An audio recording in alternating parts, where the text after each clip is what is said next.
Old World, Florida. Dr. Narco Longo.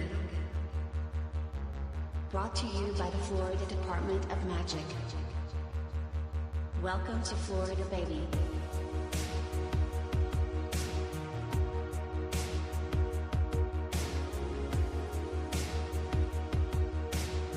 Florida is the original Garden of Eden.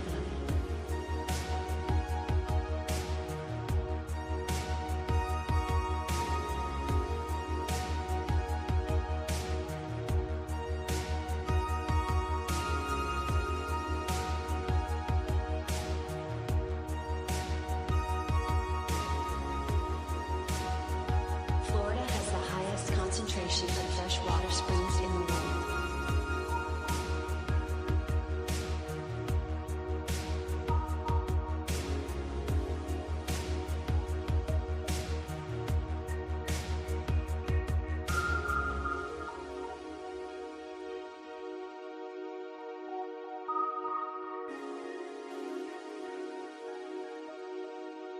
Florida oranges are the golden apples of mythology.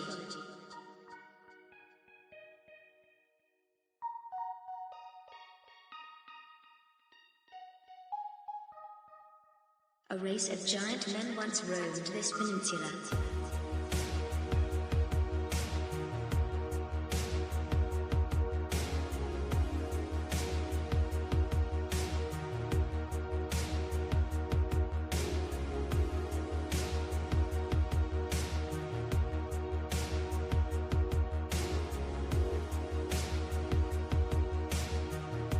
The Smithsonian can suck my balls.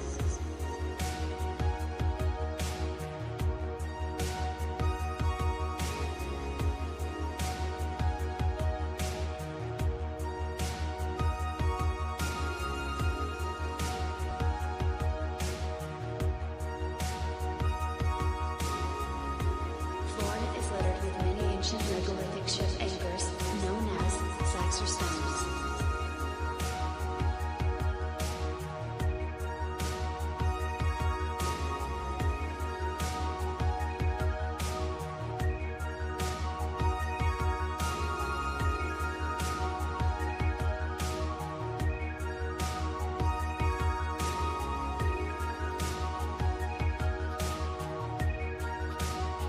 I'm bringing Saxor back.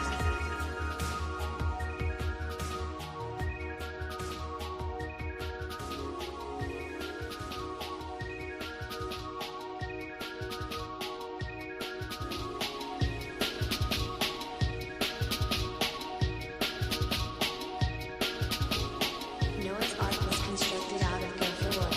Gopher wood only grows one place in the world, Florida.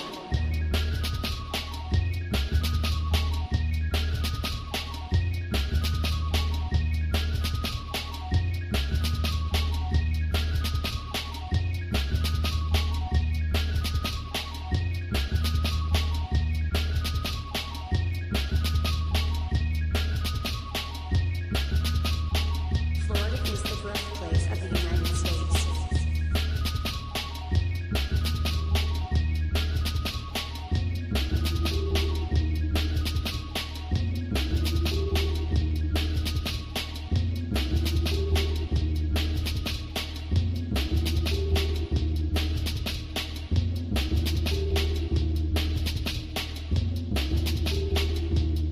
The first Thanksgiving was in Florida.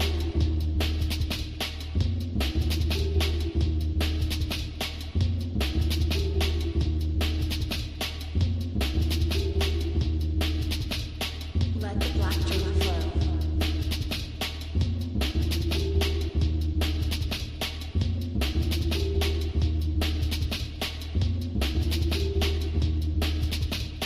Orange man good.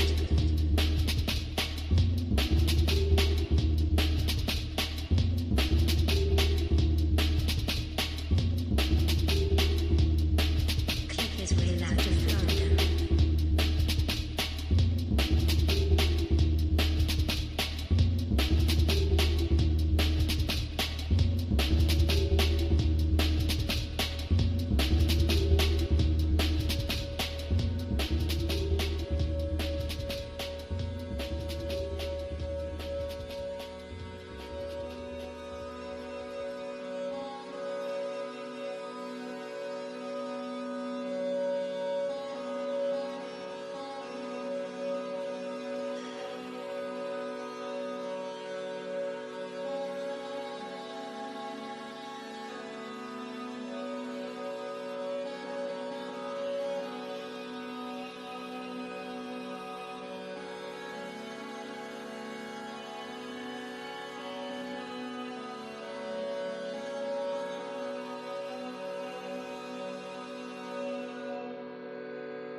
Old World, Florida.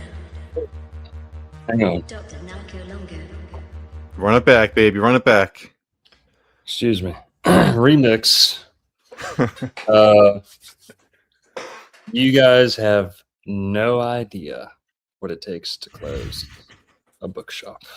Okay. That's my favorite branded Old World Florida meme. I'm glad you guys are keeping it alive. And it's true. Walk a mile in my loafers, okay? None of you could ever. But all right. Speaking of labor, closing early, eating dinner, going on vacation. These are some themes that have, some things I've been up to. But these are very Tauresian concepts and themes. So, I was just eating dinner before I signed on.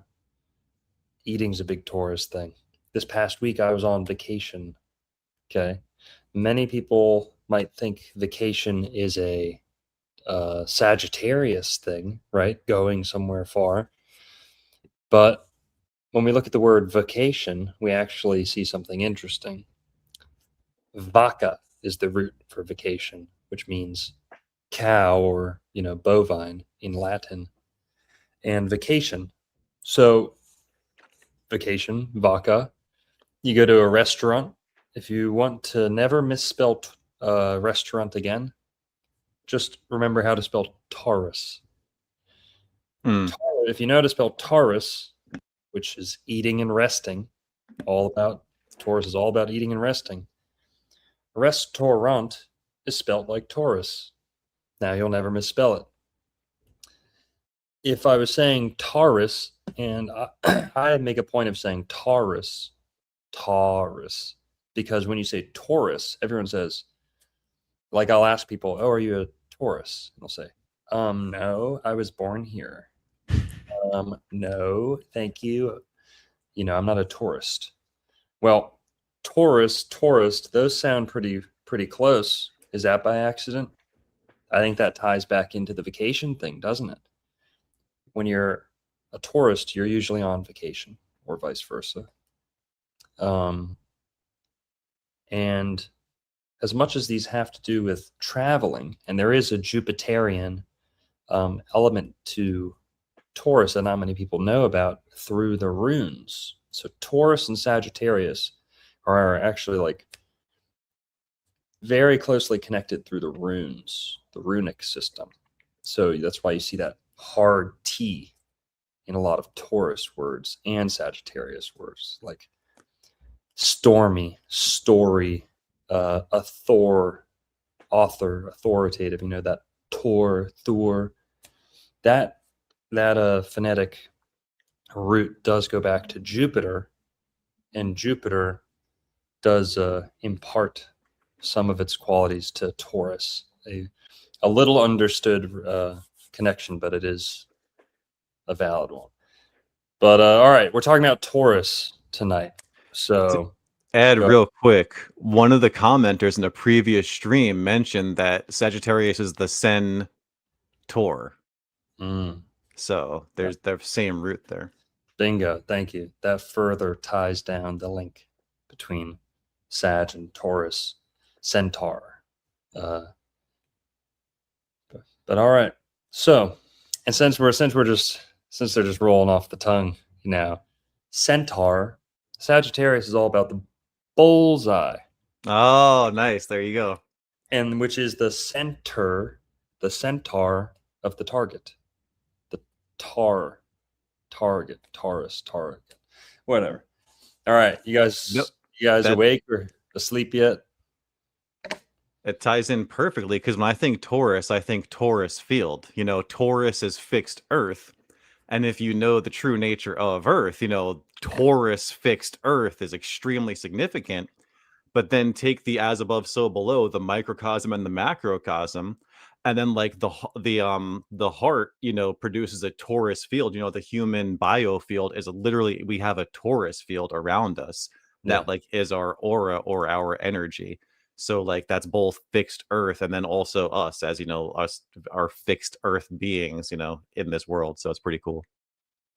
Oh, totally. Yeah. The Taurus is the root of the material world. It's like the kernel, the core, it's yeah. But all right, guys, we're talking about Taurus tonight.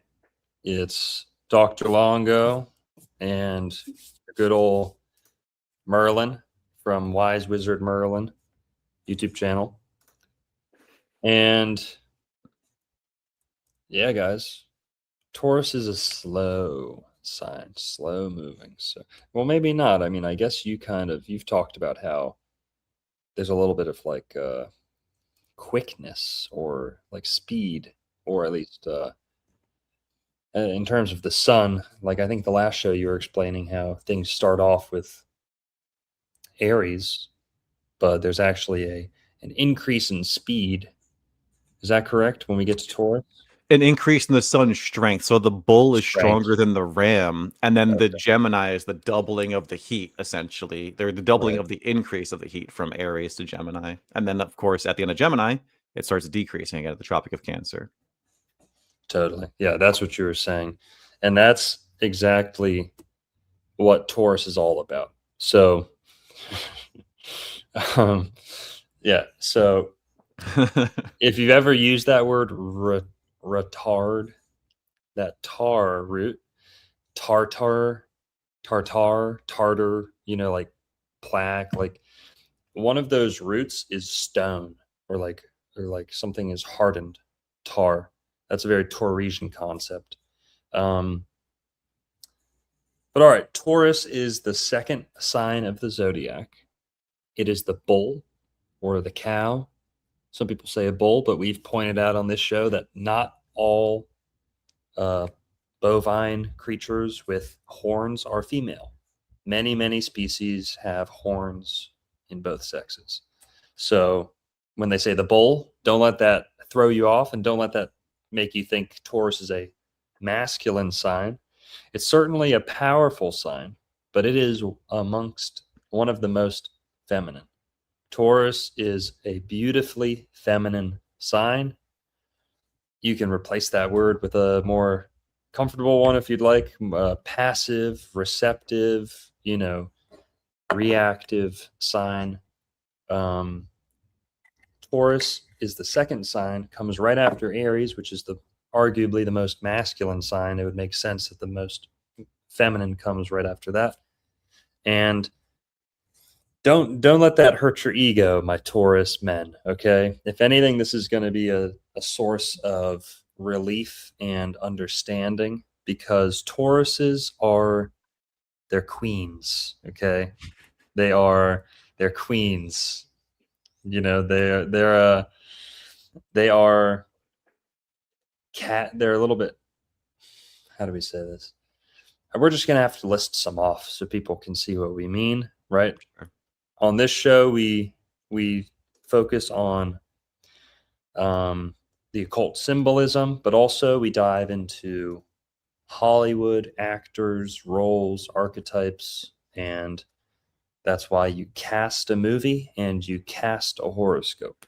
Same word there. All right. Taurus, the second sign, the bull. It is an earth sign. The first earth sign. It's the first fixed sign of the zodiac. And it's May, right? So the end of April 22nd-ish to May 22nd-ish is Taurus. Now you'll notice Mother's Day is tomorrow. What was I saying? Taurus is the mother. Cancer is kind of the mother of the zodiac, but Taurus is the Taurus is a sign that rules all female reproduction leading up to birth. That's the way I like to look at it. Is Cancer rules everything kind of after conception. There's a Cancer word. Mm-hmm. After conception or birth. Taurus is everything leading up to conception. Taurus is the moon does exalt in Taurus, so we have that going for it. Yes, thank you. Taurus and Cancer share in so many of the same qualities. If they were both earth signs, they'd almost be identical. But Cancer, being a water sign, is very different. With Taurus, Mother's Day makes perfect sense in Taurus. May is like the cosmic mother.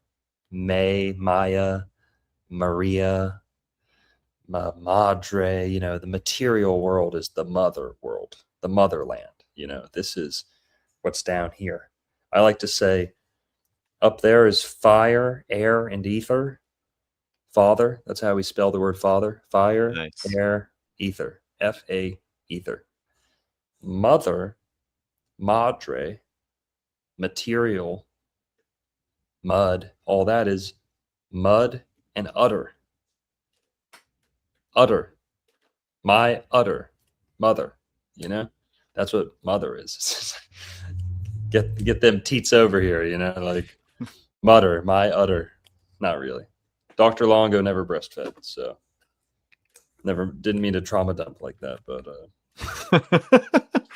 it is natural though, that's the way it should be. Yeah, totally.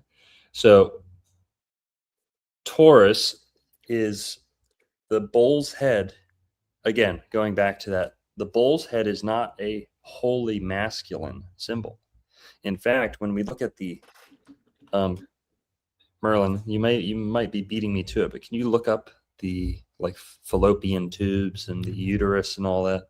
I just pulled it up as you were talking about this. It's literally on the screen right now. Yeah. Bingo. So guys, this is how we see Taurus. Taurus rules the female reproductive system, in my opinion.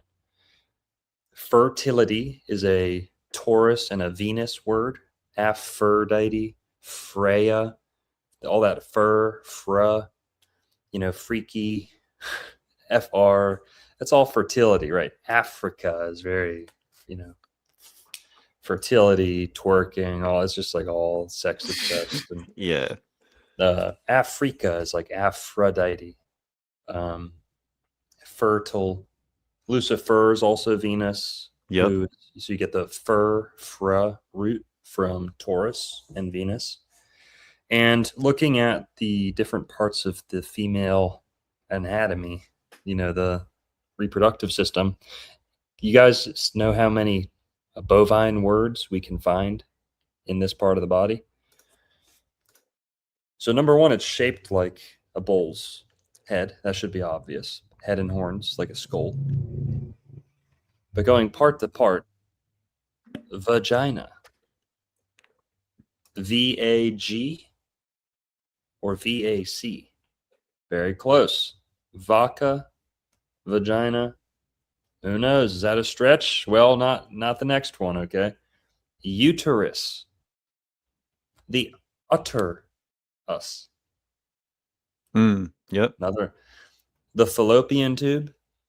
No. It's the buffalopian tube. Okay. That is bovine, baby. Okay. Yeah. And then ovary. Yeah. If you really want to stretch these, ovary. Bovine, ova, eggs. So, yeah. And, yeah. Well, you're welcome, Merlin. I know you've never seen one of these before, so you're welcome for the hey, man. anatomy lesson. Maybe one day I will. We'll see. Yeah. The front, the opening's on the bottom, by the way. Oh shit. Okay. I'll keep that in mind when I'm with your mom next time. That's what I heard. Shit. Damn, I would bro. Sorry, bro. Ovaries though is also like a bit Aries, isn't it? Of Aries. Yeah, that's not bad. That's good too. And yeah. Where's the ovaries? Yeah, and it looks like a little bit Aryan there. But yeah, I mean, bovine bovary is a pretty good connection too. Buffalopian's fucking great, honestly. That works really well. Thanks, Dude, and man. I came up with all those, by the way. Good job. This is a good time too. Just randomly, the great Cam Waters on your show a few months ago Yeah. gave us both the introduction to this excellent connection that the word vaccine has the root vaca. It's Oh all yeah. about being a cattle, guys. And with this whole hentavirus thing, don't be a fucking cattle, okay? Even if you're a Taurus native, don't be a cattle. Don't get the vaccination. Yeah. Hey, you know what? Actually, do get triple boosted. My bad, YouTube. You know, take all the vaccines, obviously, but you know, guys, think. You know, don't be sheep, don't be cattle. Yeah. I agree. Well, But guys, let's get that anatomy off the screen before sure. Oh yeah, YouTube we're getting hits us trouble. with the. I don't think so. Just kidding. But as long as you slap a fucking dude onto it, we can show whatever we want. As long as that uterus is attached to a man, we can post as much as we want. Especially if they're We can disabled and show trans shit. inside, outside, upside down, downward doggy, downward downward facing dog. Never mind. All right, here, let's throw the comments up. Yeah, it's a pretty good one. Vaca Sin Nation. Yep. So let's see. Who do we want to talk about? Okay. On the thumbnail, the first guy we got to talk about. Well, what else? Anything else we should say about Taurus before we get into some celebs? I mean, there's a lot we could say about it, you know, but like you were saying earlier, to bring some connections too, like when you were saying about how Cancer and Taurus are extremely connected. Yeah, like the moon exalts in Taurus, the moon domiciles in Cancer, and then it's like the moon plus a benefic, essentially, you know, the moon and Venus and Taurus, and then the moon and Jupiter in Cancer.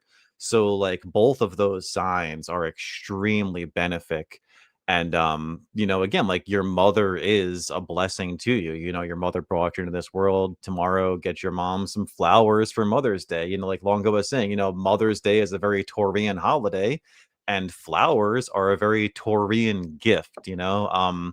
Like I mentioned earlier, Taurus is fixed earth, and all of the fixed signs are the most of their season, right? Like we talked about many episodes ago last year, that like the zodiac's broken into quarters. You got your spring, your summer, your fall, and your winter, and there's nothing more spring than Taurus. You know, Aries is a little bit, you know, it's a little bit cold in the beginning, but Taurus is like pure spring energy. So yeah, I would just add that, I guess. Yeah. What else can we say about Taurus? Well,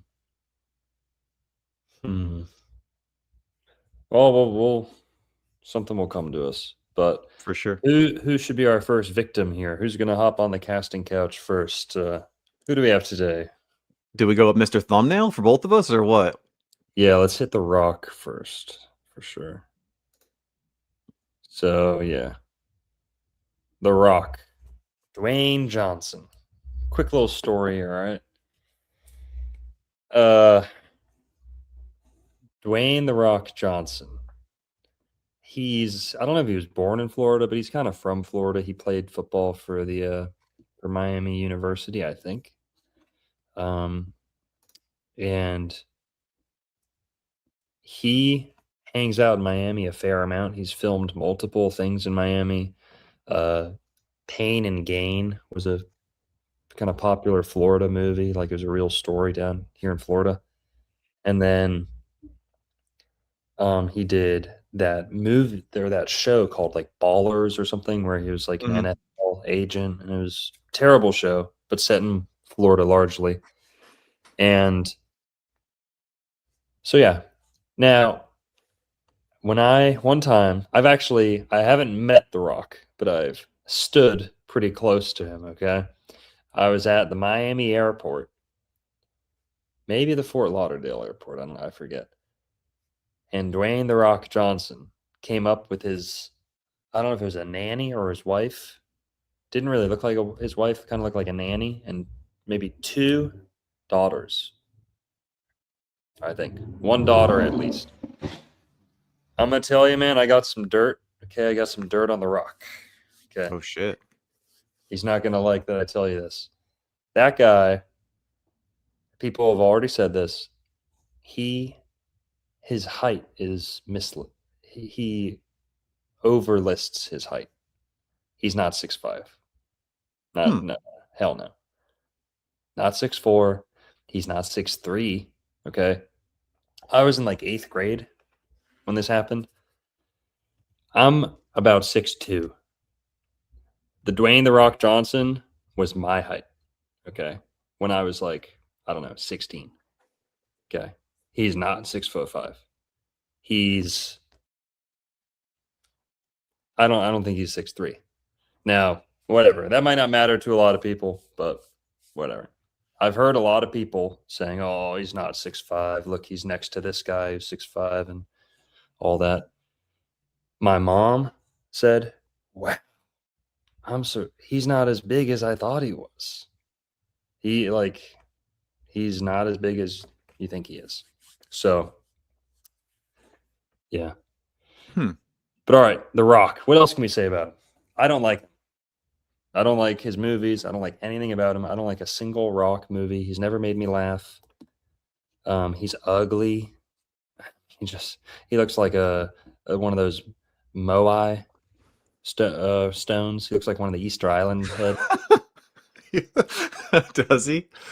You didn't Yeah. watch did you watch him wrestling growing up or no?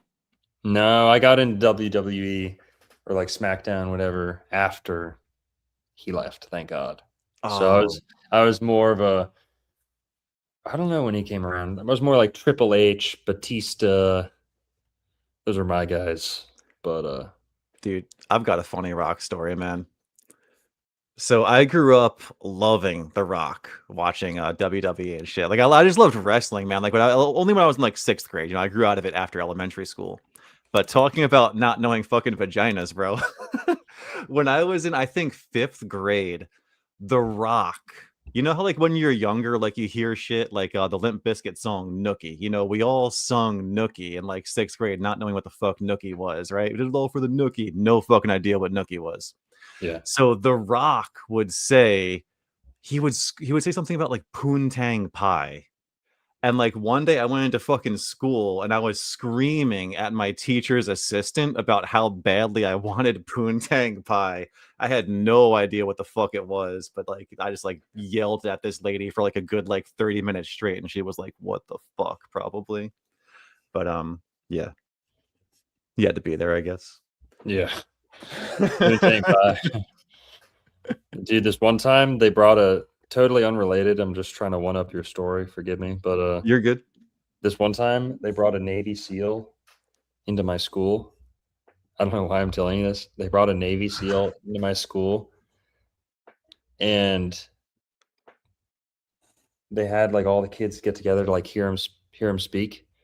And he barely started talking, and he made the mistake of like asking for questions like right at the beginning. And this kid asked him, "Have you ever chopped someone's head off?" Like right away. And the dude got up and left. When I was shit. I was like 9 years old, 10 years old. Some class clown like offended the shit out of him, triggered his PTSD. Shit, he must have seen some shit. That had nothing to do with what we were talking about, But going back to what we're talking about, though, all of The Rock's catchphrases from wrestling are extremely Taurian in nature. Like he's talking about poontang pie. Well, yeah. that's sex. That's Venusian. That's pleasure, right? He And says, can you smell what The Rock is cooking? Exactly. Taurus is all about eating. So like even his catchphrases are all about that. And you said he has what for a pet? Well, we'll get to his pet. Oh, okay. All right. But hang on. He's well known for having multiple bull tattoos. So search The Rock or I guess this is my screen. Yeah. So yeah, he's got an interesting tattoo and like a brand logo. So everyone knows him for like that kind of Polynesian type of tribal tattoo, but This is the tattoo we're really talking about. Dwayne Johnson had a bull tattoo. The two signs that always have themselves tattooed, and it makes perfect sense because cows are often tattooed. Did you guys know that? Yep, branded. Branded, tattooed, marked, pierced, ears pierced, you name it. And that's kind of like the mark of the beast too. You know, it's another way to interpret it is like mark of the livestock, or like, you know, can't buy and sell without it. You're gonna, it's gonna be implanted in us, something like that. But whatever. So Dwayne "The Rock" Johnson covered his kind of crappy bull tattoo up with an even shittier monstrosity of a tattoo. Can you put that to the side? We can't see the Yeah. Give 1 sec. You see that? Yeah. So he replaced that.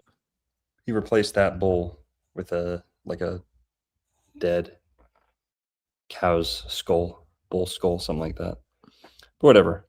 And yes, guys, you could link Baal to bull if you really want to, but yeah. So the two signs that always get tattooed, Taurus and Scorpio, they always have their zodiac sign tattooed on them. Like sometimes unconsciously. Many times it's unconscious, where they just say, "Oh, I like the bull. I like the scorpion." So Tauruses almost always have the bull. Rarely do I ever see like a Taurus glyph. Scorpios, which is right opposite Taurus, it's the same axis.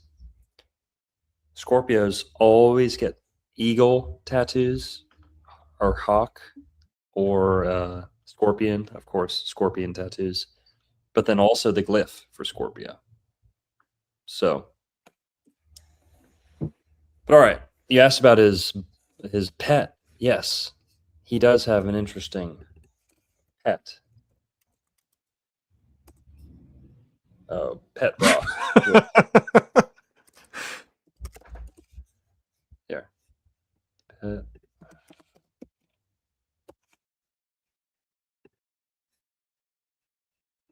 No. Pet bull, not pit bull. Oh gosh.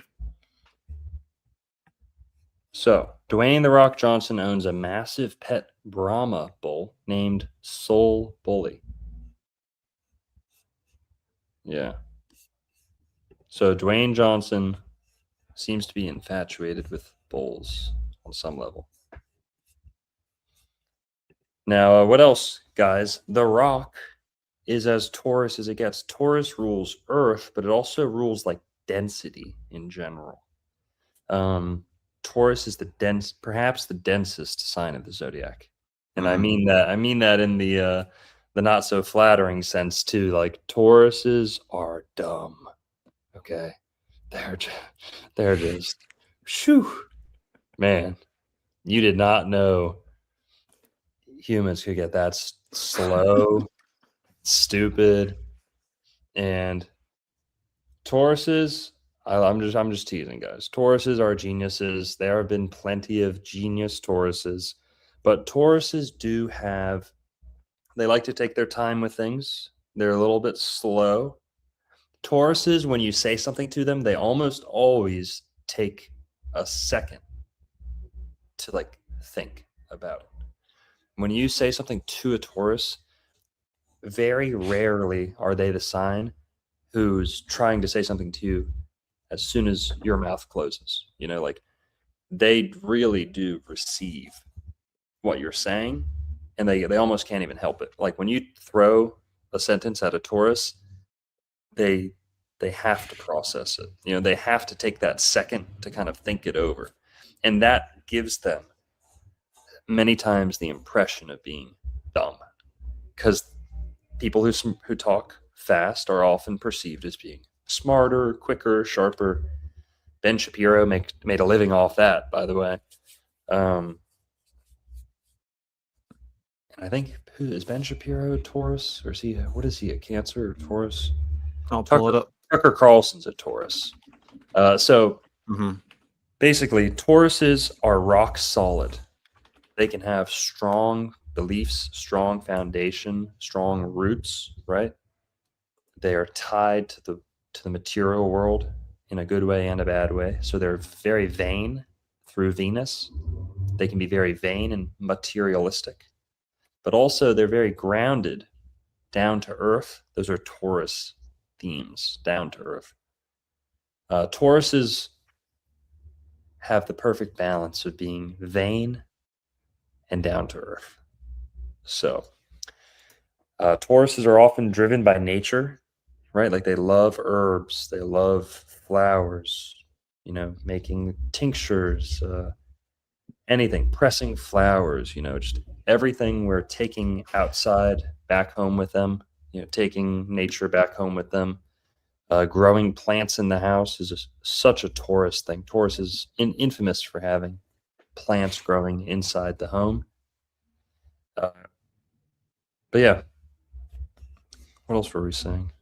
Tauruses being dumb. Oh yeah. Let's get back to that. Tauruses, because they're rock solid and they take a second to get moving physically and spiritually. They have this reputation for being a little slow, slow moving like a bull, and they say the more peaceful animals or the more slower moving ones, the more, wise animals who take their time with things. You don't want to be a little rat or a mouse or even a leopard. You don't want to be, because they're restless. These animals are restless. Cows are the opposite of restless. They're not in a rush. They've got they got their whole day to enjoy. They're happy about the simple things, right? Tauruses appreciate simple pleasures, simple luxuries, and simple comforts. Taurus is the sign of comfort, but yeah, simple indulgences as well. Yeah. Now, go ahead. Oh yeah. So just talking about cows, I think I don't know if I think I'm gonna learn this on your show, but cows moo.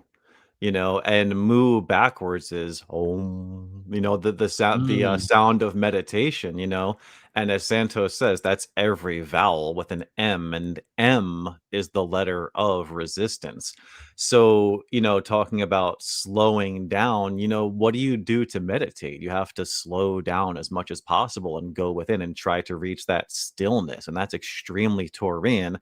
So you can think of meditation as maybe moo-ditation. And M truly is the letter of resistance, because when it comes to electricity, you have your voltage, you have your amperage, and then to calculate it, you need your ohm. Ohm is OHM is resistance, but again, mu backwards is ohm. So yeah, there's a lot there with that. Oh yeah. Yeah, and I'm talking about the dumbness and the denseness, because this brings us back to The Rock. Has anyone ever said The Rock is an intelligent guy?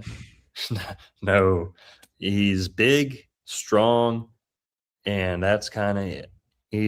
That's like the Taurus man archetype to a T. So last time we were talking about who are some of the taller signs. Taurus is up there, I'd say, but Taurus is one of the burliest signs. Big, strong, like a bull. They can have strong necks and shoulders. That's Taurus rules that part of the body.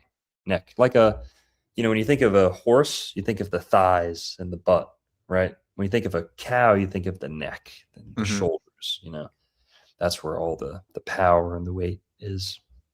So, and with Aries, we talked about the forehead with the, all the focus is right here on Aries, the frontal lobe, forehead, Yeah. and that's the cerebrum back there, or in the front. In the back, it's the cerebellum, and that bell is bull.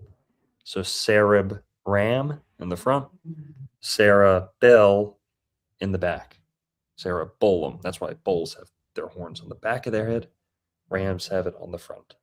The zodiac's in the body, and the body in the zodiac. But Taurus when it's to put something on your back, to put the team on your back, to put what they're really kind of saying is shoulders, to take the weight of the world, like Atlas on, the back, the shoulders, to be a beast of burden. That's Tauresian. Tauruses are the best at laboring. Physical labor, you want a Taurus with you. Okay. It's like, would you rather have a cow or 5 humans helping you plow a field? Probably the cow. I'd take one Taurus doing gardening work or outdoor work. I'd take one Taurus over 5 of any other sign. Tauruses have a green thumb. But okay, back to the density and how, we say rock. Well, in the Bible, there is, what was his name? Cephas? I forget. What Peter's name to begin with. Peter's first name, I think, was Cephas. Or Cephas. I'll look it up. I got a good Peter connection later. St. Peter, right? The Apostle Peter. Yeah. Yeah. I think it's Cephas, his original name. And Jesus renames him Peter, or, Petra, like rock, stone. And he makes this, it's almost like a joke. Jesus is kind of calling him stupid or slow or, a little bit of a joke. But Peter means stone.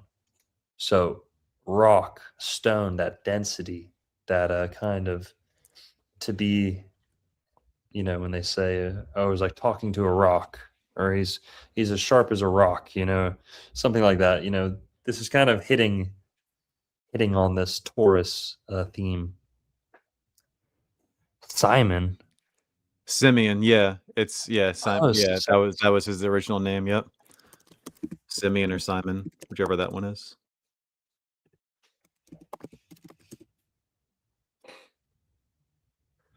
Someone in the chat said, "Oh wait, Jesus too." Oh, Jesus gave him the nickname Cephas. Okay, sorry, I was mixed up. Cephas apparently also means rock, and it was a name for Peter. I had that mixed up. So Cephas apparently means stone. Peter means rock or stone. And again, remember I was linking Jupiter to Taurus a little bit. We also see Jupiter.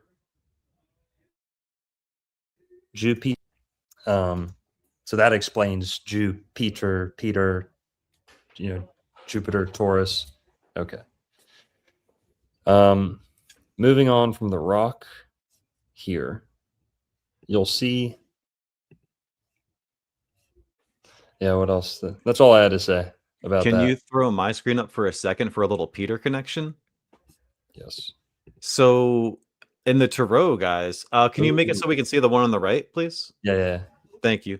So in the Tarot, guys, the Hierophant card is Taurus, and it used to be called the Pope. You can see here on the left. This is like on the right, we've got the Rider-Waite Tarot card, the Hierophant, but the left one is Le Pape, or the Pope. And interestingly, if we look at the Hierophant card, again, like it's a pope sitting on a throne, throwing up the esoteric symbol with a triple cross on the left hand. And of course, it's the 5th card. Venus is the 5th planet. Taurus ruled by Venus. Interesting connection there. But then on the bottom here, we've got the double keys. Those are St. Peter's keys. If we take a look at St. Peter real quick, check this out. So the keys of heaven. So, let's go back to this for a second, right? So Taurus is the Hierophant. The Pope is the Hierophant. And what are papal decrees called? They're called papal bulls. Yeah. And Santos had this great connection years and years ago that like there's a papal bull essentially that has not been contested, that like the Vatican essentially claimed ownership of all of Earth. And that is what all of canon or Canaanite law, which is what our current legal lawful system is based on. Deep shit, whatever. But Totally. we're talking Taurus here. The keys of heaven are St. Peter's keys. I'm sorry. Go ahead, bro. No, bingo. Home run on that one. Because Peter, the first Pope, Peter the rock, the stone, allegedly the first Pope. Now, we disagree with that, in some of the kind of more outside of the mainstream perspectives on early Christianity point to a couple other bishops of Rome before Peter gets that leadership position, including Jesus's brother, James, and at least I think 2 other people are church leaders before Peter comes into the picture in that capacity. And well, since you're talking about keys, real quick, the Florida Keys are quite the vacation destination, aren't they? Nice. Quite the tourist Nice. destination. And when you're talking about Vatican, I couldn't help but think Vatican or Vatican. Oh, dude, yeah. Yeah, well, who knows? Yeah. Go ahead. No, that's just an anagram. It's simple, Vatican, vacation, vaca, tan. Yeah. And the Vatican does treat its subjects like cattle. There's a lot to that. Yeah. Yeah. So, all right. We got Catholicism, got the Pope, the Hierophant, Taurus. Let's get into the description a little bit more. Like I said, Tauruses tend to be big-bodied. Tauruses can put on weight very easily, like a bull, like a cow. Tauruses love to eat. Damn, Lena Dunham. That's an eater. That's a real Taurus. She's famous for being fat and dumb. Famous for being fat. True, dude. Oh my gosh, that show Girls. Jesus, bro. But Yeah. Taurus does have beauties because Taurus is ruled by Venus. Beauty. You got Audrey Hepburn. Yeah. Just pure beauty, Audrey Hepburn. Yeah. Megan Fox, Gigi Hadid, Penelope Cruz, Amber Heard, I wouldn't bang with a homeless guy's dick. But still, she was bad at one point. When she was like 25, she was smoking. Now she looks like a bag of fucking oatmeal. But Adele. Adele's not good looking, but she is such a Taurus. She's lost weight. She's girl. lost weight. Because she's vain, like a Taurus. Yay. Because she's willing to cut corners. Candace has such a Taurian look. Yeah. Like, I like Taurus because it's one of those signs you can see the most. Like, when you think about like looking for signs, Taurus is one of the ones where if you see somebody who's a Taurus and they're really Taurian, it's like, easiest. Oh yeah. I think it's the easiest sign to guess. I have the most success guessing Tauruses. Well over 50% success rate with Tauruses. The sign I guess the most. It's almost unfair. It's too easy. When you see eyes spread out, when you see eyes pushed 2 inches or more apart, that's a Taurus thing, okay? Big time Taurus marker, or at least a Venusian type. And they tell you that the farther eyes are apart, it actually increases attraction. There's no limit to eye width in terms of like increased attraction, or like there's no drop off point where your eyes get too far apart that people won't call you attractive. Whereas nose, mouth, almost everything else, if your eyes are too close together, instant no, not attractive. People will report you as unattractive if they're asked. But with eyes that are spread apart, that is a big time Taurus thing. So some of the most beautiful women, there you go. Uma Thurman. People already beat me to it. Merlin, can you please search Uma Thurman? Sure. She's smoking hot too, by the way. I've never been a big fan. Look at him. She looks so masculine to me. No, you're right. She looks weird now. I mean, even back in the day in Kill Bill, I was always like, eh. Listen, dude, if you had Quentin Tarantino's fucking sucking your toes on the casting couch, you'd have a bit of a bitter face too, wouldn't you? Let's see. But Uma Thurman. Okay, you know what? Young. Is that AI? I think that is AI. Look at the one up and to the right. Yeah, come on, dude. Okay, never. When she was younger, she's very attractive. Like, whatever, Yeah. But yeah, I don't know. I just like I never saw Kill Bill. Honestly, I've never seen the movie, This, but she this, just does. What's up? someone said you look like Larry Bird. Who looks like Larry Bird? Me? I look like Larry Bird? Say it to my face. All right. He's an Irish legend, so I'll take it. As long as it's not Dirk Nowitzki, which I do get sometimes. But Oh, it's B what? B Iron. Okay. no, Larry Bird's ugly as fuck. That's an insult. Oh no. But I'll take it. He's an Irish legend. So Uma is a Taurus. Now, she is kind of famous for having her eyes far apart. I don't think it's a bad thing. Sometimes you tell people that, like, oh, I knew you were a Taurus because you could park a fucking semi truck between your eyes. Girls are like, oh no, I don't want to be ugly. It's not an ugly thing, believe it or not. Having your eyes far apart is actually a sign of like model like looks. Hmm. But all right. So can you look up Uma Thurman Family Guy, please? Uma Thurman. It won't have sound from my browser if you want to hear the sound. Is there like an image you're looking for though? Yeah, top left. That one, the GIF. Now zoom in on it and watch the whole thing if you can. Do we get the whole GIF? I don't think right. so. Let's see. Let me search GIF real quick. Yeah, We'll see what we get here. Yeah. Uma Thurman. Oh, the eyes GIF. going further apart. Yeah, zoom in on it. Blow it Yeah, up. I got you. Okay. See, Family Guy picked up on this, okay? They picked up on this and they made such a funny fucking joke. This is Tauruses, people. This is how you can tell a Taurus. Yeah. Can you zoom in on that anymore? I'll open it in another tab and do that. Yeah, we can zoom hella right there.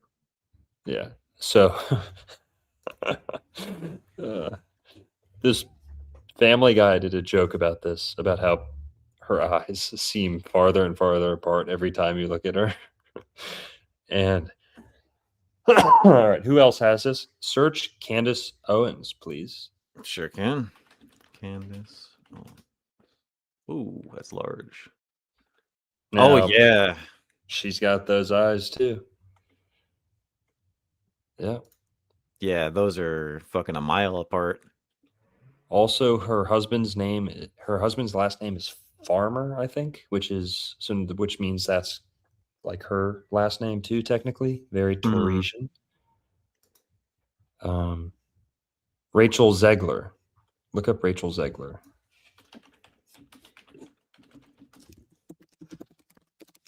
Oh yeah, the new Snow White. Oh, dude. Is she a Taurus? I think so. Let me check the celebrities list. Yeah, she's a Taurus. Yep. What does she have in Taurus? Let's see. Damn, yeah. Oh, yeah, Sun and Mercury. Sun and Mercury. All right. So her eyes are kind of far apart, not too far, but who else is like that? Guys, list them off if you know them. Who else has those far apart eyes? That's a Taurus. Was Robert Pattinson's eyes far apart? A little bit, kind of.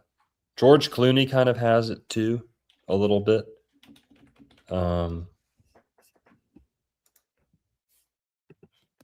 They're certainly not close together.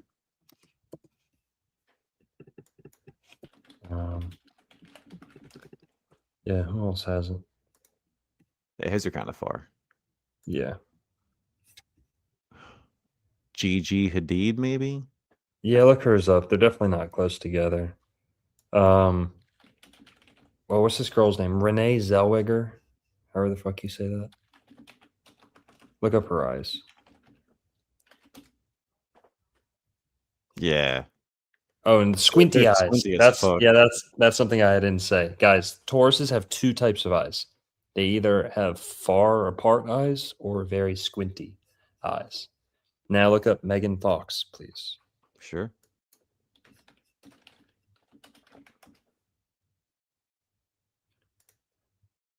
She's kind of got it too. I mean, you can tell there's a lot of, she doesn't look abnormal, but lots of room between her eyes, a lot of room.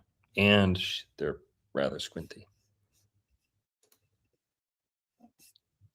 So, all right, Tauruses have this look that the eyes are far apart very often. Or they'll be a little squinty. But yeah, so remember we were talking about like mooing and chewing. Well, what do you know about Tauruses? Also often have square jaws, like fully square. Or look up Robert Pattinson. He's got like the squarest jaw ever. The angle on his I don't know what you call it, mandible or whatever. Tauruses are often, they have strong jaws because they love to chew. And Tauruses get great comfort from chewing and eating throughout the day. Tauruses love to snack and graze and just stuff their fucking face with food. Like,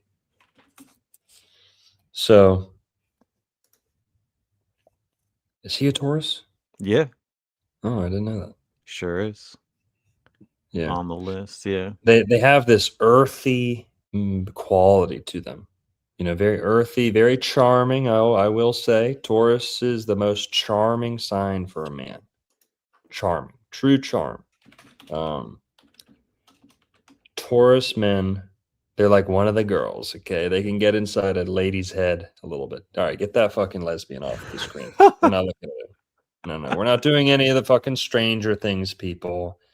The fucking LGBTQ shit, pushing it on kids. No, everyone who ever touched anything having to do with Stranger Things is gonna burn in hell. Okay, Whoa. fuck Stranger Things. Bunch of PDF files. Was it the last season that went hard? I haven't seen it. Nah, don't get me started on Stranger Things. I hate that shit. I kind of want to get you started on Stranger Things, man. What did they do? Jeffrey Dean Morgan, great Taurus. He's a real Tauresian. He's almost like a diet George Clooney, or like a kind of George Clooney on a couple testosterone injections. Mm-hmm. Big Taurus. You know, people love Taurus men in kind of like this, like I don't know what the word would be, almost like sugar daddy role, where it's like older Taurus men, maybe gray hair, like kind of have this suaveness to them. Like, who's the Dos Equis guy? I feel like the most interesting man in the world. Yeah, I feel like his birthday is Taurus. You know that guy is Jewish, by the way.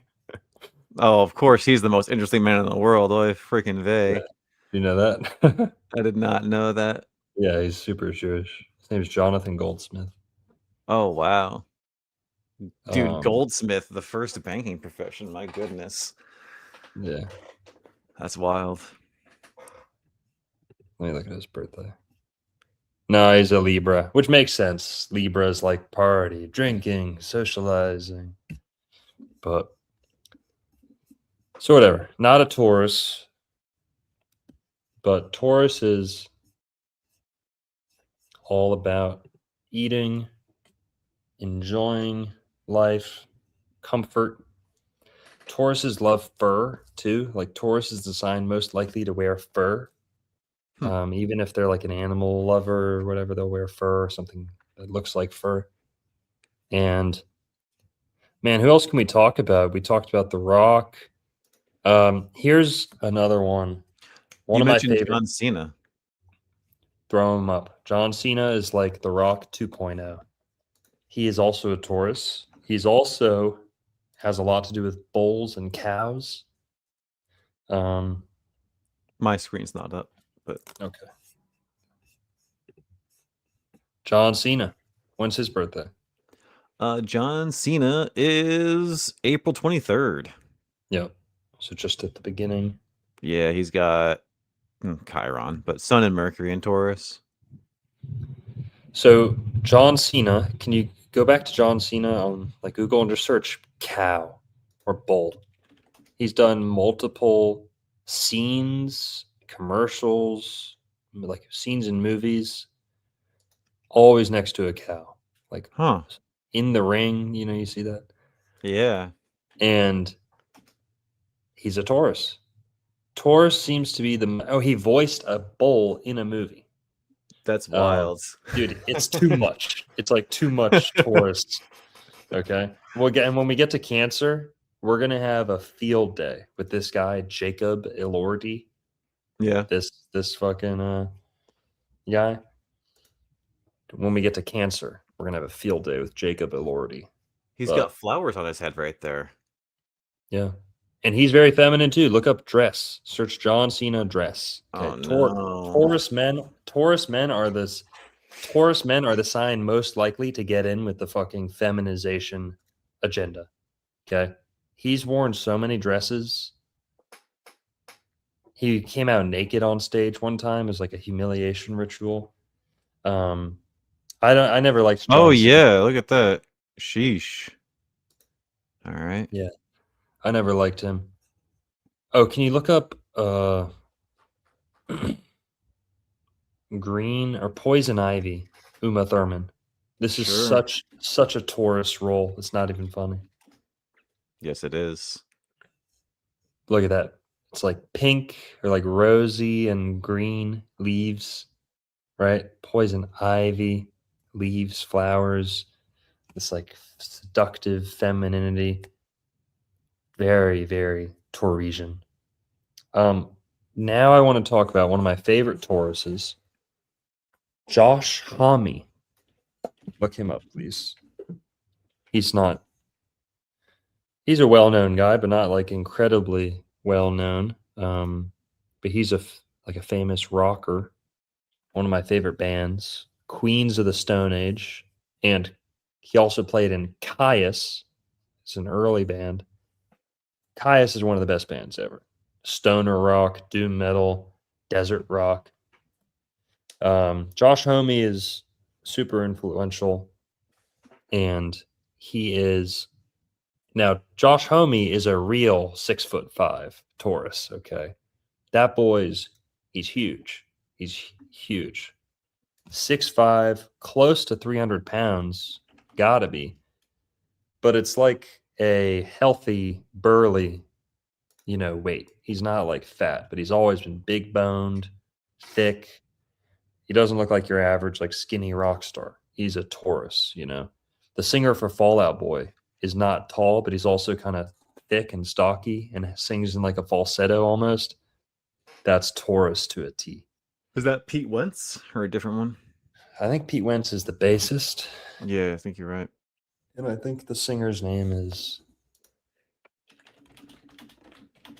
forget his name. I'm looking at that. Patrick Stump. Yeah. Yeah. Even that name's fucking Taurian, bro. Yeah. Yeah. It is. And Patrick's kind of like Padre, father, like Papa. And it's also like Peter. Like in Russian, they say Patrick Petrovic, which is like, has that rock root. But yeah. He was always a plump lad. Yeah. People who just kind of have a hard time losing that weight, they're often Tauruses or Cancers, sometimes Sagittarius. Those are the signs that put on weight the easiest. But Josh Homme, look up like height or his size, or like just him standing next to people, so you can see like how big he is. It said 6'4" when I looked it up earlier. So it says 6'4", but you're saying 6'5"? Hey. Yeah, 6'5" for sure. I've seen him in person too. He's huge. Definitely, he's the type of guy who would list it an inch shorter and might actually be taller than that. He's definitely 6'5". 6'4" is fake news. Get that out of here. But he's a big guy. He's always been burly, and he's kind of a tough guy too. Like he's gotten in some fights at shows. He's notorious for kind of being a troublemaker sometimes. But is he the front man? He is the singer and guitarist. Yeah, the front man for a couple bands and projects. His band name is called Queens of the Stone Age. Oh, yeah. Queens of the Stone Age. They were going to make it Kings of the Stone Age, but they got together and then they said, that sounds too masculine. We're gonna sound like we're like trying too hard. Like kings of the Stone Age, queens of the Stone Age. He's very effeminate. He would be the first one to tell you that himself. And a lot of times big guys don't have to worry about seeming girly, you know, like, oh, I don't care if I fucking wear pink, like what are they gonna do, you know? He's super effeminate. He sings in kind of a girly, queeny, falsetto-y voice, you know, very smooth sounding voice. You know, he's an amazing voice, but it's kind of sweeter than you'd expect from a big guy like him. And but the music is very heavy. So what you're getting here is this perfect encapsulation of Taurus. The music and the riffs are heavy. They're notorious for tuning their guitars much lower than like your average pop or kind of radio band. So it's like they're playing heavy metal guitars tuned real low out in the desert. You know, everything they're looking at, rocks, bushes, you know, just nature. That's kind of how they got started, playing out in the desert. And then but the singing is so kind of almost feminine a lot of times and sweet. That's Taurus in a nutshell. Heavy, but sweet. Heavy, but groovy and kind of maybe a little girly. So Queens of the Stone Age, great band, very Tauresian. Lots of earth signs in that band too. And yeah, very Tauresian. What else can we say about him? Yeah, he famously helped Iggy Pop finish an album or kind of make a comeback. Iggy Pop, the famous rocker, punk rocker. It's like the first punk rocker ever, kind of. Iggy Pop is also a Taurus, so they teamed up, and I think the project Post-Pop Depression is what they called the project. But Josh Homme helped Iggy Pop like get back, you know, making new music again, kind of. And they're both Tauruses. So Iggy Pop, very Tauresian too. If you ever heard his music, but he's like kind of very an indulgent guy. So Some popular Queens of the Stone Age songs here. Interesting. You got Go With the Flow. Very Taurian name for a song there. And then this one's interesting given astrotheology. My God is the Sun. it's a Queens of the Stone Age song right there. It's pretty interesting. Yeah, well, the fixed signs, you know, seem to have to do with the sun and like who knows, there's something there. Another Queens of the Stone Age song, like that kind of plays into the dumbness is No One Knows. You know? Yeah. Unanswerable. We don't know, you know. We don't have an answer yet. Dude, feel good hit of the summer. Like that's Taurian, just feeling good. Yeah. Yeah. Totally. So he's a Taurus, big time Taurus. Let's go look at and I don't think he's ever dressed up in a dress. I don't think so ever. But he has like danced in some music videos in kind of an effeminate way and whatever. I really like him, but yeah. So oh yeah, Red Bull. That's Taurus, a little bit Taurasian. Mm-hmm. That's like ball too, kind of, for like the red heifer, Red Bull. But all right, who else? Let's talk about MGK and Megan Fox. That's a famous Taurus couple. I guess it isn't working out. Last I heard, they're not together, but both Tauruses, and they were actually in a movie. Did you know this, Merlin? MGK, who's fucking gay. Hate him. He sucks. Okay. I could do what he does tomorrow and be better than him at it. Like, there's no one out there that I've ever felt that confidently. Like, zero respect for what they do. Zero. I could do what he does tomorrow. Merlin, you could do what he does tomorrow. Maybe. Like, I mean, if Date if Megan Fox? if you well, I guess good point. But I mean, just like making the music he does. This guy's as talentless as it gets. And if you need any more proof that Taurus is the dumbest sign, go listen to this guy talk. Okay. Yeah. And yes, he is skinny. I'll give good point. Good point. Don't trust a skinny Taurus. There's the lesson there. There's the lesson there. Okay. Like a skinny chef. Don't, exactly. Don't trust a skinny Taurus. I'm kind of joking because Tauruses actually pull off being skinny the best. They can be skinny and they don't quite look as skinny as another sign. Tauruses don't really get emaciated. Like they get skin. They really are like big boned. It's like when they lose all that weight, they still have a little bit of a frame underneath. But Tauruses can pull off being skinny, I'll be honest. But I'd be you weird. See that on the screen? Yeah. What the fuck? Very effeminate. Tips. And, yeah. If you ever want to hear the beautiful intellect of a Taurus, just go listen to MGK interviews. And I'm just teasing folks. Tauruses are smart. Some of my favorite people have been Tauruses. Favorite Austrian painter was a Taurus. Aries cusp, but that's where he gets that fire and that anger from. But yeah. I honestly, bro, I'm gonna admit, I really liked fucking MGK's pop punk albums. The last two, dude. No. Yeah. Say that with a straight face. I like the albums. Which albums? What was it? It was Tickets to My Downfall or something like that. And then all right, we're ending the show. We're ending the show. I'm finding a new co-host. It's done. Okay. I can't. We're ending the. I'll see you guys later.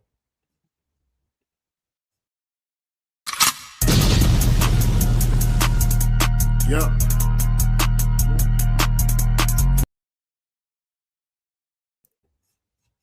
All right, just kidding. I need to cool down from that, bro. Sing your favorite song from Tickets to My Downfall. Sing it. I'm singing my favorite. Oh, you got me just on screen. No, Show us how good. Show us how good the album is. It's a good album. I wasn't aware how good it was. As far as pop punk goes, it's not bad. It had Travis Barker as the co-producer, bro. You know, it's not bad. Travis Barker would play on my fucking kid's birthday party if I asked him to. Okay. Travis Barker is like Slash from South Park, where you just write in a letter to the North Pole and he fucking plays on your album. Like Travis Barker has been on every fucking album, and true, he's not that good at the drums, and he's only famous for being in another dog shit band, which is Blink-182, which sucks. Okay, sorry, Merlin. All right, let's fucking.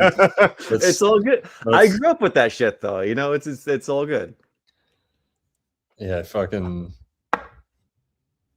growing up in the 80s. I grew up in the 90s, bro. I was born in the 80s. Good years.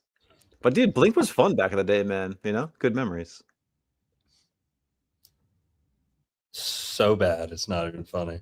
All right. If Travis Barker weren't in that, number one, Trey Cool mops the floor with Travis Barker. Okay. And I don't know what Trey Cool's kids are doing, but I don't think they're like the number one OnlyFans. Does Alabama Barker do OnlyFans? I think she does. Something like that. That's not good. Yeah, I know. Let me double check that. I'd hate to be misspeaking. I don't think she does OnlyFans. Forgive me on that. But she is an Instagram whore. Not whatever. Man, I'm just got nothing good to say about anyone tonight, do we? It's all good, man. But MGK sucks so bad. I can't believe you said those pop punk albums were good.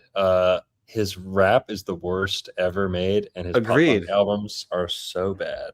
All right. So bad. Blink 182. I guess if you like Blink 182, then it's really good. But you know, I'm more of a Green Day guy. Green Day and Misfits and who else? Green Day was cool back in the day. New stuff sucks, but their old stuff, everything before like Hey. American Idiot was totally fine. Yeah. No. See that? No. Okay, we need to we need to set the record straight on that. American Idiot slapped. American Idiot was That fire. and before, I meant that and before. Like up till that was fine. Okay. I'm with you. I'm with you. We're good. American Idiot was good. I'll take that to the bank. Guilty pleasure. It's super cringe and like anti-Bush, but like whatever. Let me ask you this, dude. Did you give MGK's pop punk album a fair shot, or did you hate it just because it's MGK and like you didn't even fucking listen to it? Do I need to eat a whole bowl of shit before I Okay, decide? so no. Before I it's decide I good. don't. Before I decide I don't want to eat a whole bowl of shit. Hey, dude, I hate all rap, bro, for the most part. You know what I mean? So like, I'd never listened to his rap shit, but like, my only exposure to him was through the pop punk stuff, and it was just because Travis Barker was on. It's like, oh, this isn't too bad. That's all it is. No big deal. I'm not married to it. It's not my favorite album ever. It's so All good. right. Dude, live he blows, bro. I'm not gonna lie. Like, he does not play well live. How do you not play that well live? He just doesn't. It's not good in the studio either. But all right. MGK, Megan Fox, these two were destined for each other. She's older than him, which is just weird. It's always kind of weird when the woman's more than 2 years. It's just predatory. I'm just gonna come out and say it. Okay. If a girl is dating a guy who's younger than her, fuck it. It's because she couldn't do better a lot of the time. And she wants someone a little more naive than what she's used to and more controllable. That's oftentimes the case. Tauruses are guilty of being feminized and being like led by women, ruled by women. Like, oh yeah, happy wife, happy life, yeah, whatever the old ball and chain wants. That's a very Tauresian, by the way, ball and chain. It's like this weight tied to you. But all right. So yeah, whatever. How can we reel this back? Let's look at some other Tauruses. Okay. Channing Tatum, big dumb, Yeah. famous for being an idiot, famous for being dumb and good looking. Channing Tatum, total Taurus. Magic Mike was like his movie that other people know him for. Not me, Yeah. but Oh, let's go down a cool little rabbit hole real quick. Taurus is infamous for eating, chewing. We talked about cows, how they moo. You were talking about how that's like backwards, mua, Well, who's ever heard of mewing? Yeah. Mewing. Tongue posture, proper chewing and swallowing. It's tongue and mouth health and like, posture, getting everything kind of sorted out in the jaw and the neck and, lips, like looks maxing, kind of grew out of mewing a little bit. Mewing was like the first real phase of looks maxing. I remember being into mewing videos 10 years ago. I've never been like a huge like mewing practitioner, but I'm obsessive about keeping your mouth closed and breathing in through the nose. Paramount. So important. You've got to breathe in through the nose. You cannot leave your mouth open. An open mouth is a sign of death. It is the marker of impending death. Not to be downer here, but my grandma actually passed away about 2 months ago, maybe a little more than that.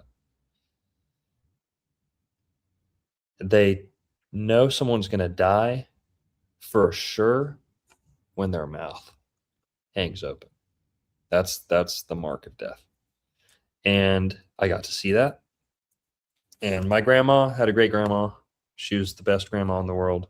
So I'm all not beat up about it. She was a great grandma. But I got to see that, you know, that's a real thing. And it drills the point home so deep that when you leave your mouth open, your essence, your vitality is oozing out of your mouth. Thank you for the warm wishes and condolences. She was 89, lived a full life, great grandma, best grandma in the world. And she's in heaven. She was right with Jesus. She loved. Yeah, she's a great woman. But tomorrow is going to be a big day for your mom. Was it your mother's mother or your father's mother? it's my dad's mom. Gotcha. Okay. Sorry, man. That's okay. That's all right. She lived a full life. That's the rightful conclusion to a great, you know. So, but I was very close with my grandma. Very, very close. So I definitely cried about it. First time I cried in a while. But all right. Don't leave your mouth open or you'll be dead and dry and dumb, shriveled up, okay? Dried up. When you leave the mouth open, your essence leaks out of you. Your humidity, the most vital possession that your body has, believe it or not, in terms of material, is water, your moisture.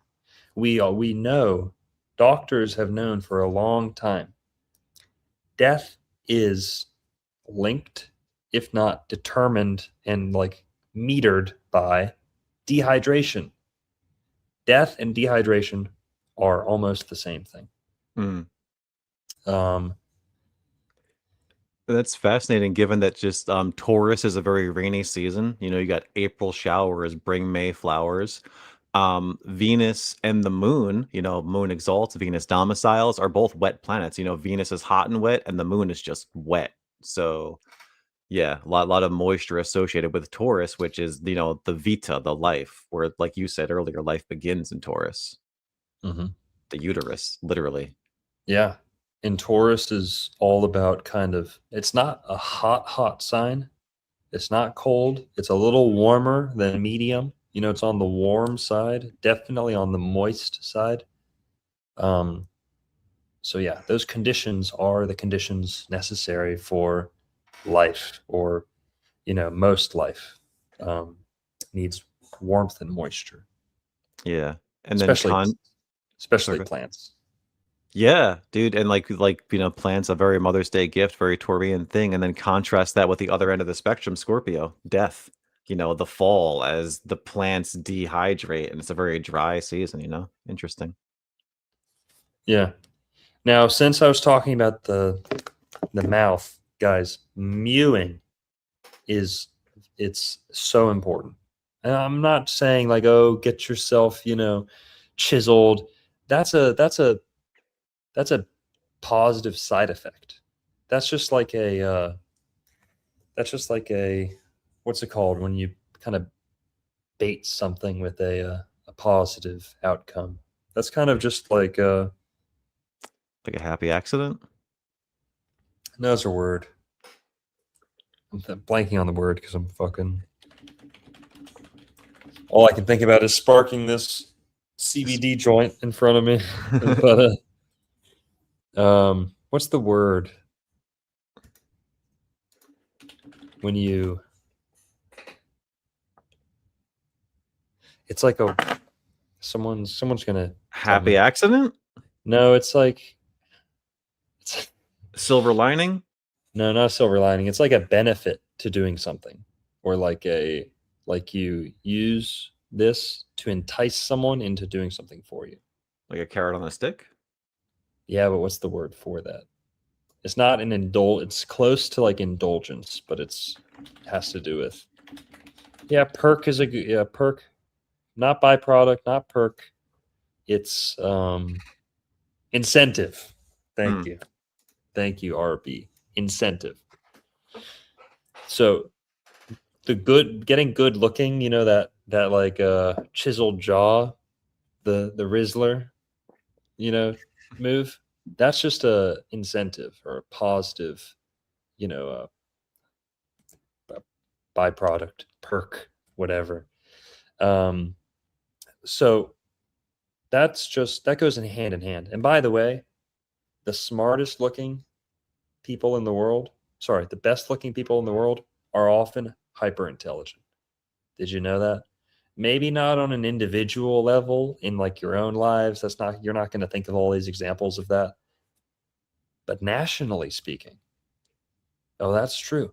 You know who has been consistently voted the um, best looking people in the world? Take a guess. Geminis. No, not Zodiac, but nationally.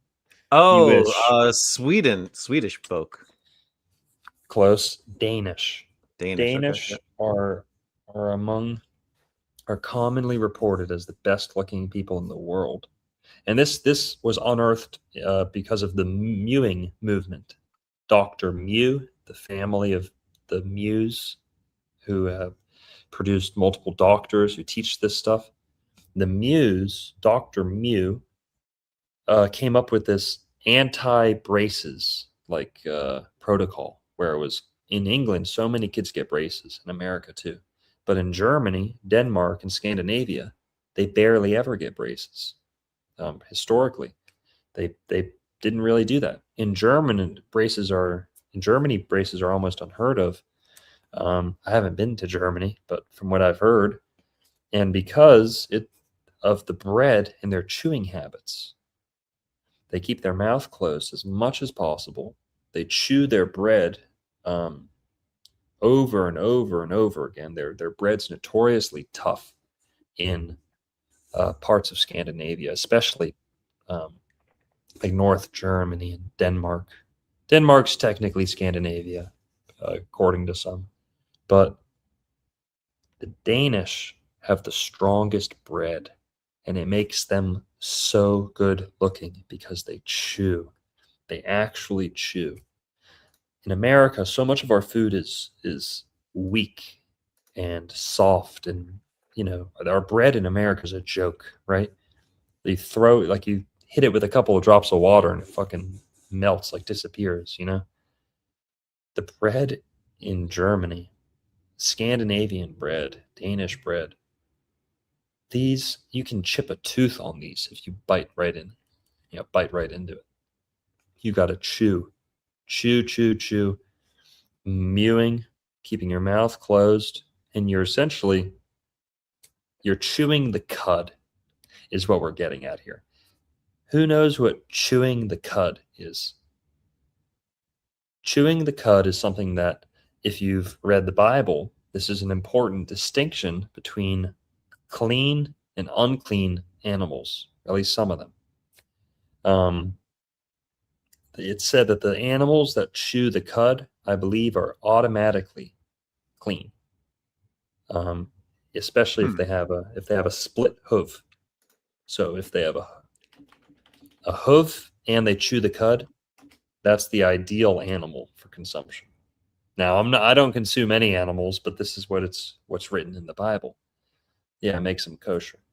So chewing the cud, what it tells us is this animal's digestion is kind of more not concentrated, but more maybe complicated or sophisticated. So bulls actually chew all day long, but bovine animals chew all day long. So they'll swallow food and then throw it back up. They're not really throwing it up the way we do, but they push it back up to the mouth after a first round of digestion, back up to the mouth, and they chew on it all day. They chew on grass all day like bubble gum. That's why they always need something in their mouth to chew on. And it's animals that chew the cud, I believe, I don't know if this applies to rabbits too, but rabbits have a similar habit of, they derive comfort from chewing. Animals that have this habit of chewing all day, when you deprive them from that, when you deprive them of that, they become very anxious. So cows and rabbits, you need to let them eat all day. They need to be feeding, little snacks, chewing all day long to get the best out of their behavior and their personality. So, chewing the cud, mewing, mooing, all kind of interconnected. You want to take it a step further? Look up the Pokemon Mewtwo. You guys ready for this? This is nowhere else on the internet. Okay. All right. What about here? Groundbreaking on Discovery. Mewtwo. What do you notice about Mewtwo? Find another picture of Mewtwo. Another picture of Mewtwo. All right. What are we looking for? What do you notice about Mewtwo? We got Mew in the name. The second sign of the Zodiac, too? Oh, there's something to that. Okay. Mewtwo, who was named well before mewing became a popular internet trend. Okay, this is like, I don't know how old Pokemon goes. Mewtwo has no mouth, meaning Mewtwo cannot mouth breathe. Mewtwo has to chew with their mouth closed, or I guess it does have a mouth. Mewtwo, you don't really see the mouth. Okay. He never talks. He speaks telepathically. Yes. Mewtwo, mute. Yeah, that's a good. Thank you. Mm-hmm. So no mouth. I think those are just nostrils. And what is his body? He's a tongue. He's a walking, talking. He's a walking, moving, fighting tongue. Okay, his entire tail and reproductive system seems to be a tongue. All right, cut the shit. We all know he looks like one of those fucking things that the cam girls wear. Okay, we all know that. We all know he looks like one of those cam girl devices. Oh yeah. Merlin's like, oh yeah, I wonder what that is. Yeah. Yeah. I think I've seen one of those. I think I know what one is. So Mewtwo is like a tongue, and not necessarily a bull, but kind of feminine, and weird. So, very androgynous. Yeah. So Mewtwo, no mouth or can't speak, and appears to be like just a tongue, like half tongue. So Mewtwo has to do with mewing. Do with that whatever you want, whatever you will. But yeah. So chewing the cud. Yeah, go ahead. The Bible passage you were looking for was Leviticus 11:3. Whatsoever parteth the hoof and is cloven-footed and cheweth the cud among the beasts, that shall ye eat. Mm-hmm. Yeah. And it makes you think, this is how animals like that process all that cellulose too in the grass. And, bulls eat like one thing. It's like dry grass and fresh grass. That's it. That's all that's on the menu. Leaves, some fruits that might fall on the ground or things like that. But grass, that's all they need. And chewing the grass like that, digesting it multiple times, that's how they get the most out of that. So people, why eat the bull or the cow when you can eat what the bull or the cow eats? And another part of this is the constant chewing is kind of like juicing. They're juicing it to themselves and just kind of chewing on the plant fiber, plant material, over and over and over again. So kind of like juicing it in their own mouth a little bit. That's kind of what chewing is in general. But all right. Yeah. Talked about the bull, cow, mewing, Mewtwo. What else can we say? Talk about Lizzo yet, or Kelly Clarkson? two very Taurian people? Yeah, let's do it. I'm gonna go smoke a CBD, 100% CBD, legal, everything legal. Cool. Yeah, dude. So like Lizzo, extremely Taurian. Next thing you're gonna tell me you like Lizzo's songs too, huh? No, dude. What? Come on now. Have some respect for your boy. Shit. But yeah, known for being large. Known for being large. Same thing like Kelly Clarkson. Known for being large. Sorry, Kelly Clarkson. Yeah. But very yeah, very Taurian. Very they just very bullish, you know. Looked like bulls. You know who else? No, go ahead. Sorry. No, go ahead. I was kind of. Who else? What? Someone I'd like to talk about is Tucker Carlson. Yeah. Okay. I'll pull up his He's chart.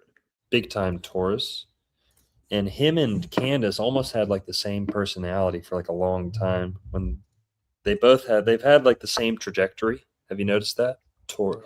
Candace and Tucker. Yeah.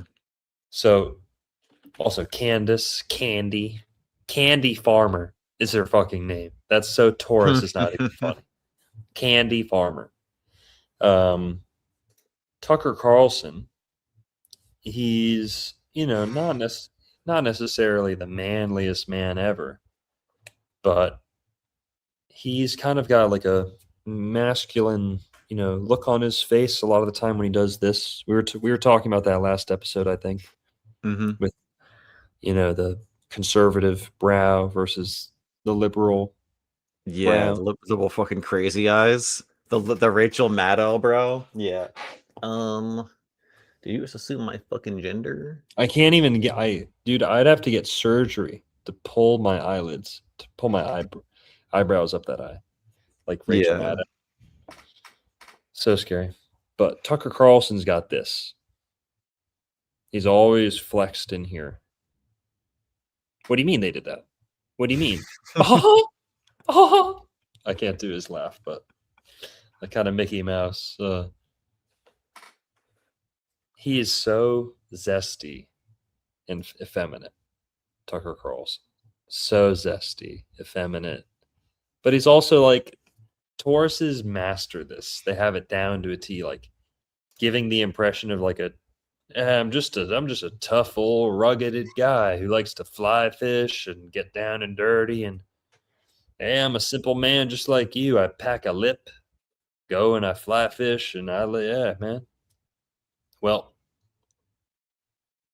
but at heart, Tucker Carlson is really like very girly. Is his laugh is very girly. Yeah, his little Mickey Mouse. But they're not children; they're adults. That's like Tucker Carlson. But all right. So Tucker Carlson, he's got that vibe too. Now notice how him and Candace had like the same exact trajectory. Not really. Candace, Tucker's been on Fox for like he was for a long time. Candace came in a little bit more outside the mainstream, but they both went hardcore into conspiracy theories at almost the exact same time. Yeah. Do you think Candace is controlled up? No, I think she's just controlled up. No,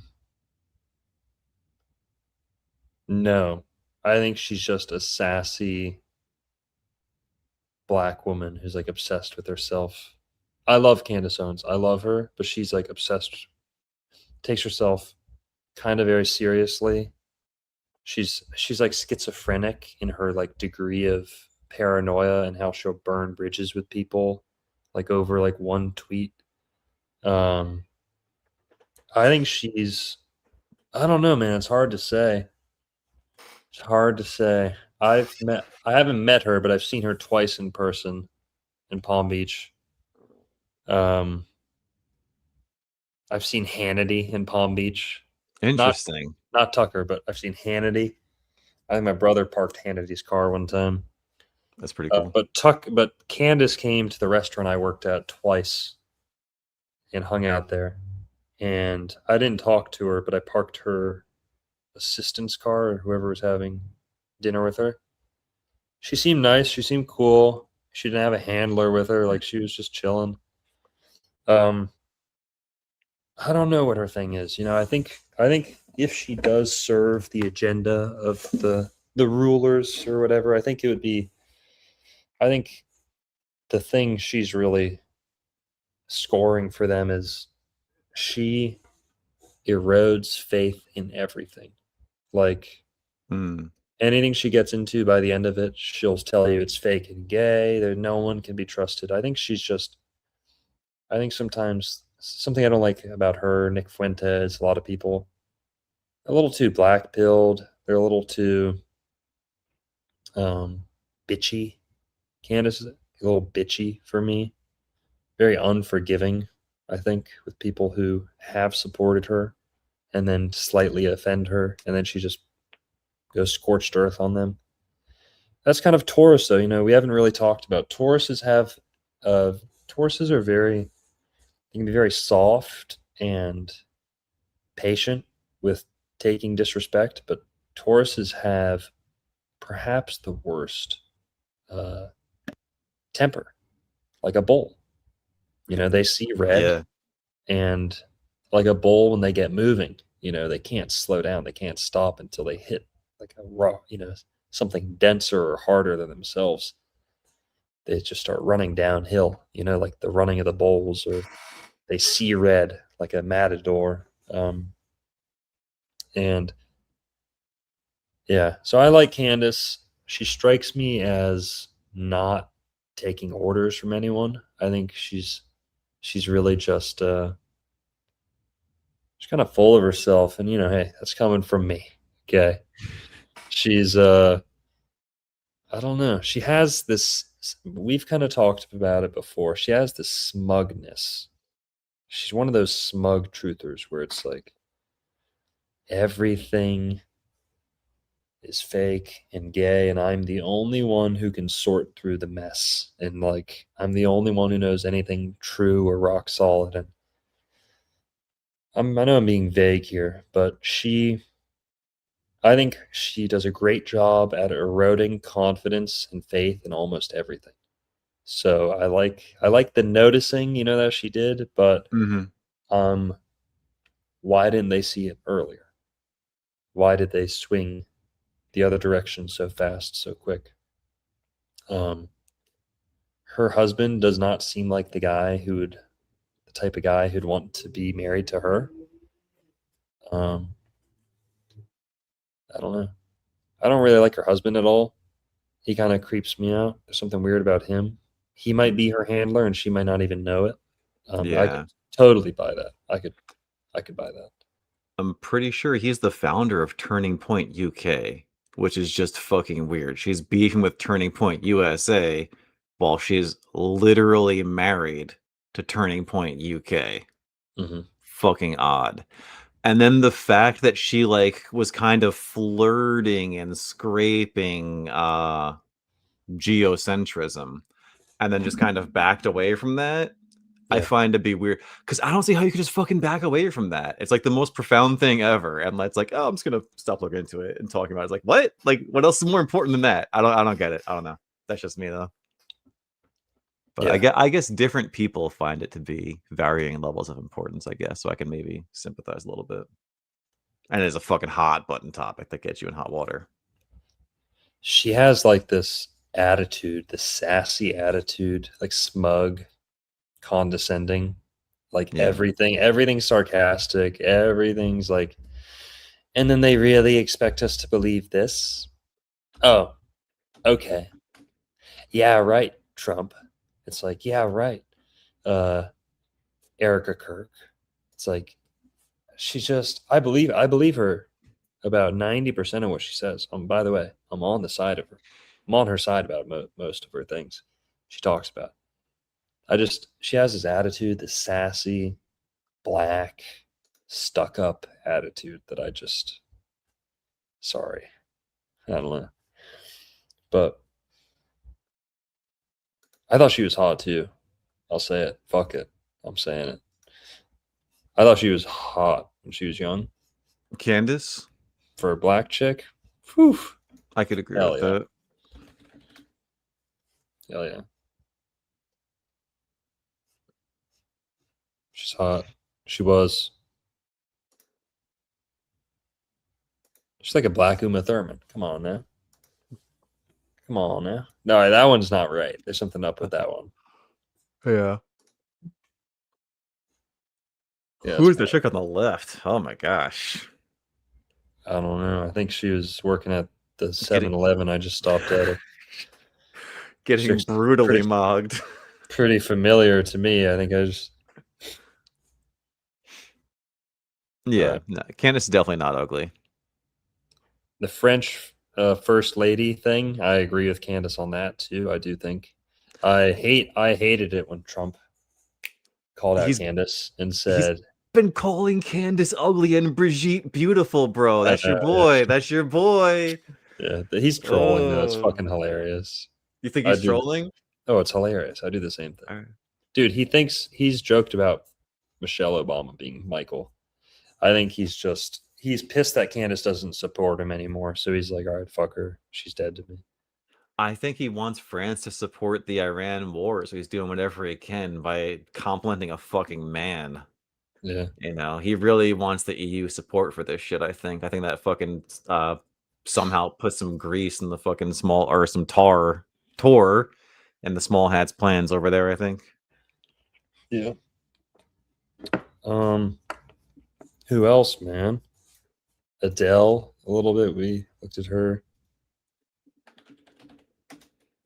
Let's look at Adele weight loss before and after. Weight loss. All right. You did good. Good job, Adele. It's not easy. Merlin likes the one on the left. No, Merlin does not like the one on the left. Yeah, you do. That's what you're saying before we went live. Oh, is it? Yeah. Yeah. I like That's old a Adele, big bro. That's a big bone girl. Set fire to that rain. Shit. She's big boned. Yeah, very much so. Tauruses are big boned. Someone in chat, I saw you highlighted the comment about the cow jumped over the moon, man. That's a very Taurian. Is that a nursery rhyme? Yeah. Little poem, whatever it is. Yeah. It's all lunacy, too. You know, the dish ran away with the spoon. The fuck is that? It's all like food and pots and pans and Yeah, nice. And like like we were talking about, you know, Taurus being dumb and, you know, like eating and sex and stuff. It's animal brain, you know, and like what do animals do? And that's what like you as a human are put here to do. Like you're put here to conquer your animal urges, right? Like would we want to all just like sit around and eat and screw all day? Yes, but like we're put here for the higher purpose, you know, like you can't do that all the time. So like you're meant to conquer your lower brain. So like Longo is saying, you know, Taurian people aren't always dim and dumb. You know, if you're hyper Taurian, you certainly can be. But like that is the Taurian impulse. That's the impulse of the cerebellum. All right, Longo's taking care of business. What else do we got? We got Europa, dude. This is an interesting myth. Europa, Zeus literally kidnapped Europa as a bull. Longo is going on a crusade right now. But yeah, Zeus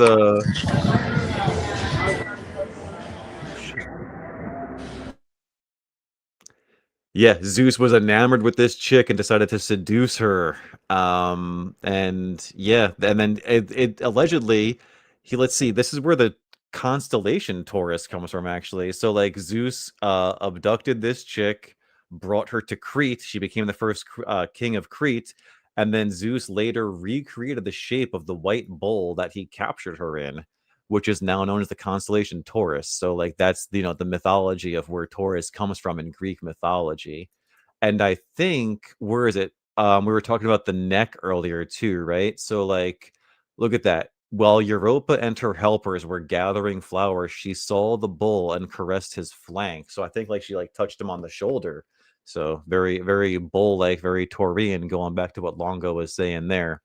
So you can see it. And like, and what's cool about the bull, guys, is like it's probably Taurus is probably the most mythologized zodiac sign.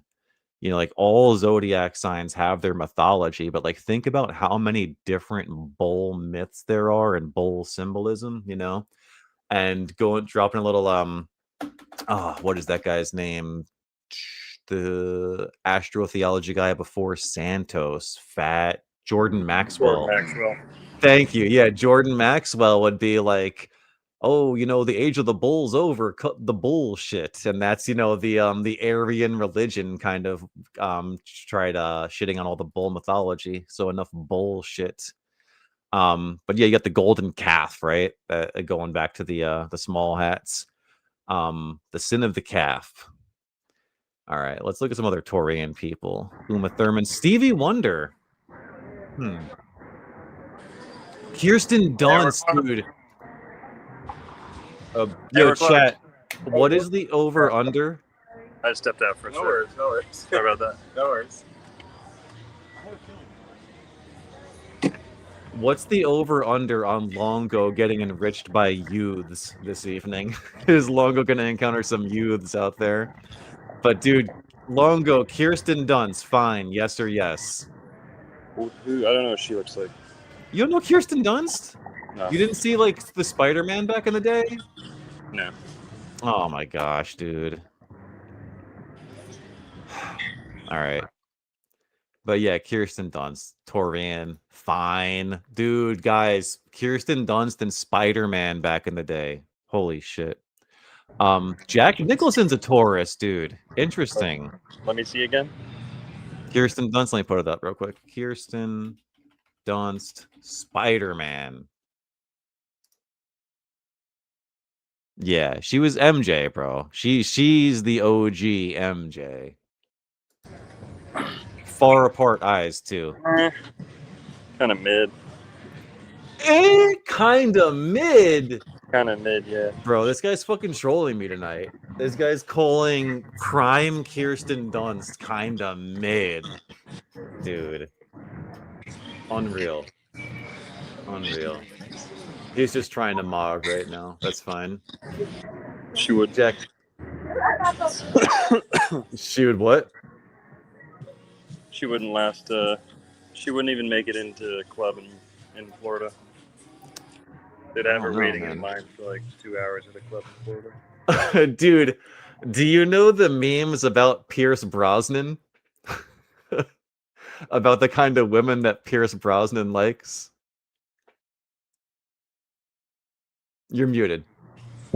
Yeah, sorry, I have to unmute. It's loud as fuck out here. You're good. Yeah. Yeah, Pierce Brosnan, Taurus, notorious chubby chaser. My boy. Yes. There's some great 4chan memes where it's like Pierce Brosnan like feeding some chick and she gets bigger and bigger and he's like, not enough, not enough. But yeah, notorious chubby chaser, Taurus. What does he have? Sun and Mercury in Taurus. Is he Northern Irish or is he English? I think he's Northern Irish. He's like, no, honey. I love you just how you are, honey. Just the way you are. Will you have some more cake, sweetie? He's a feeder. He's Irish. He's Irish. Yeah. He is indeed Irish. Oh, dude, his mother's name is May. That's fucking crazy. Oh, Pierce.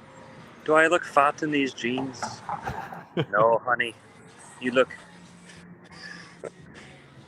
beautiful. Well, now we'll have some more of the chocolate lava cake, sweetie. Bro. Christina Hendricks is a fucking Taurus? Talking about udders, bro. Tell me Longo doesn't know Christina Hendricks. Mad Men, Longo. I'll pull it up. Christina Hendricks. Let's just say extremely Taurian, yes or yes. I mean, holy shit. Who's Extremely. Christina Hendricks. She's kind of thick.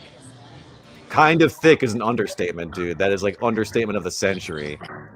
You never seen Mad Men? You never seen Mad Men? Okay. Yeah, her top half is large and in charge. Very Taurian. Who else do we got that's a Taurus? Rosario Dawson gives strong Taurus vibes. Yeah, she's got Sun. Mercury's in Aries, just the Sun in Taurus. Let's see. But yeah, she's also very, very, very Taurian. Let's see. What chat? Throw me some names you want to take a look at, or see what are we looking at? Hillary Banks, Longo, Isle 5.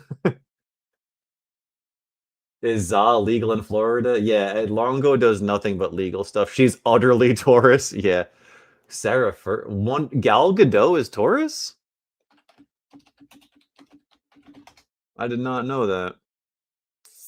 What's her birthday? Yeah.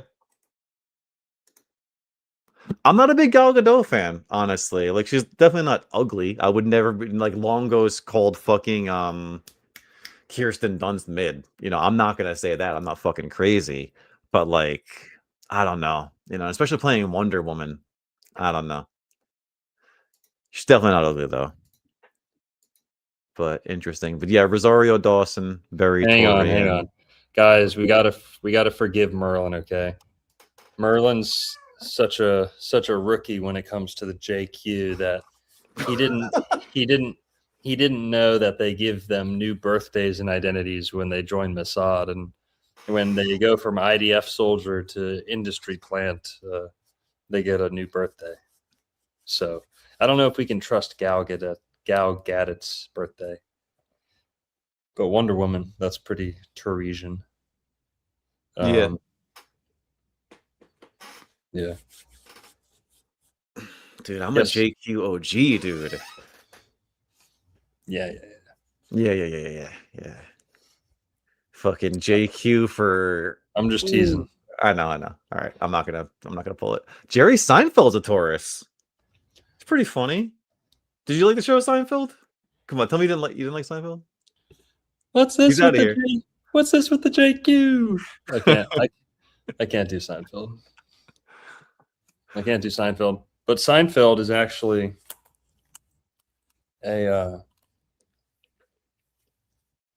did you know that Seinfeld's dad was like an incubator baby? No, he's a Cabbage Patch Kid? Yeah. Shit. So we don't know.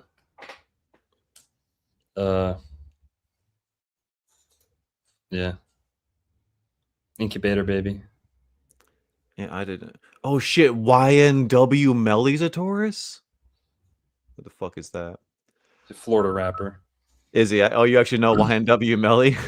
Bitch, I got murder on my mind. I got murder on my mind. So you listen to that, but not MGK's punk rock album. That's fucking crazy. Dude, Dennis Rodman's such a good Taurus to talk about. He was on the fucking Chicago Bulls. Yellow tape around his body. It's a fucking homicide. Oh, yeah. Yeah, YN Melly goes fucking hard. Dude. Florida boy right there. Really? He's that real. Okay. If I'm going to listen to gangster rap, I want to listen to a real gangster. A real, a real trigger man. Okay.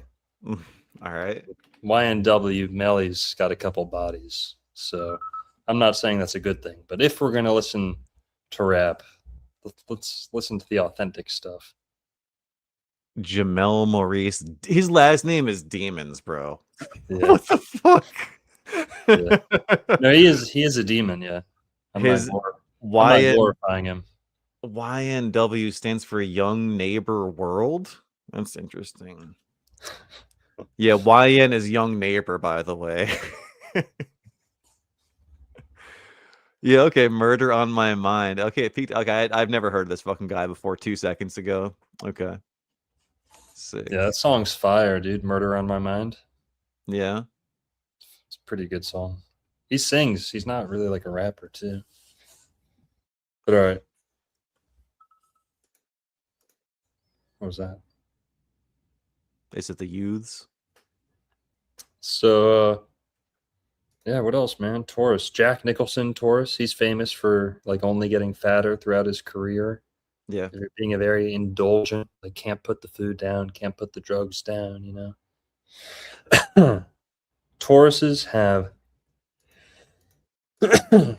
Tauruses have hard time saying no to comforting things like their food. They can be comfort eaters, you know, they can be habitual users of things, you know, to regulate their mood.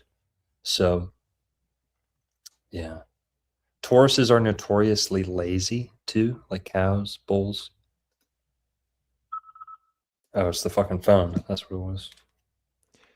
George Carlin, I would say, is a great example of a quick-witted Taurus. To not talk about the dimness of the sign so much. All right, hot take, since we're letting it all out. Okay. Go.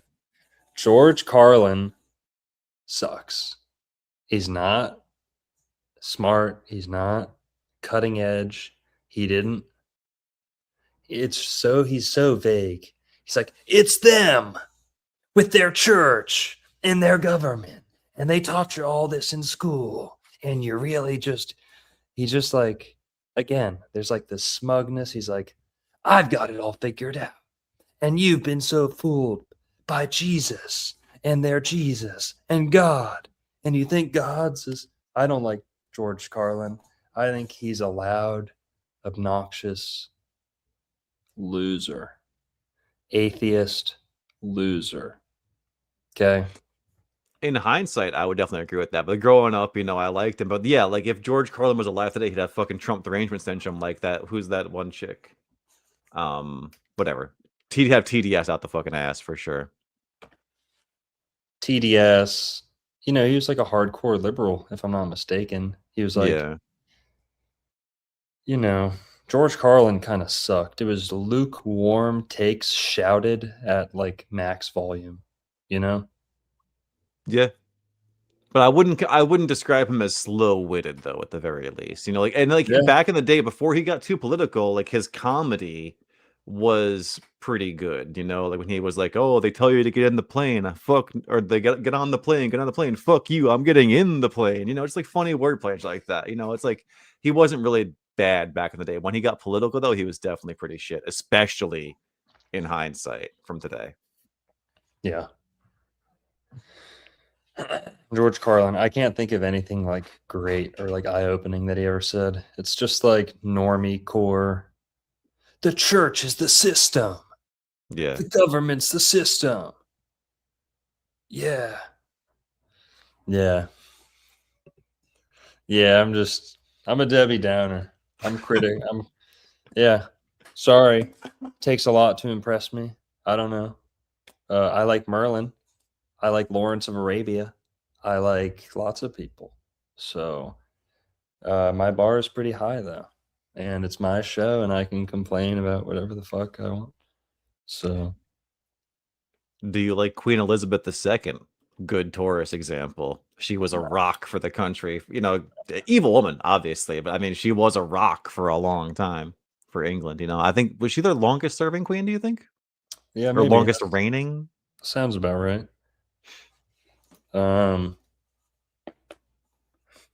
I like the Smiths. I like Coca-Cola. Okay. He likes YNW Melly.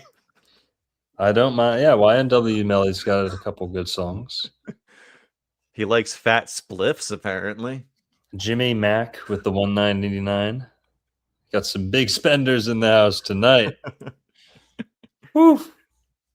Do I have to pick all this up? Can I get some help picking all these pennies and bills up?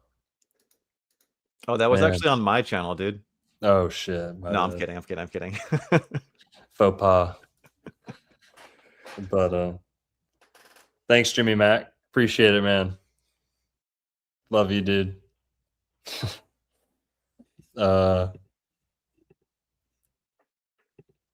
Yeah. Taurus. What else can we say about Taurus? Do you think Mark Zuckerberg stole Facebook? Mark Zuckerberg, another big Taurus. Yeah. Smoked meats. Just making some smoked meats. Hey guys, just out here with the new egg, making smoked meats. You ever seen that video? No, let me look it up real quick. He filmed himself smoking meats, trying to seem like normal. Yeah. Just like that. Yeah. Dude, it was like an hour-long stream of him just saying how much he's smoking meat. And by the end, people are like, all right, what the fuck is in that fucking egg? What the hell is in that barbecue thing? I forget what they call those. The green egg. Is that human or what? He wouldn't stop talking about how he's smoking meat in there with Sweet Baby Ray's. It was hilarious. Everyone go watch the smoked meat video if you haven't seen it. But that's so Taurus. He's just like licking his lips. Obsessed. Okay, yeah, the big green egg is what it's called, apparently. Mm-hmm. Orson Welles, Taurus. That makes total sense. Yeah, he would be. That's a smart Taurus. There's a quick, smart Taurus, Orson Welles. Are you a Melania fan? Yeah, I like Melania. Hell yeah.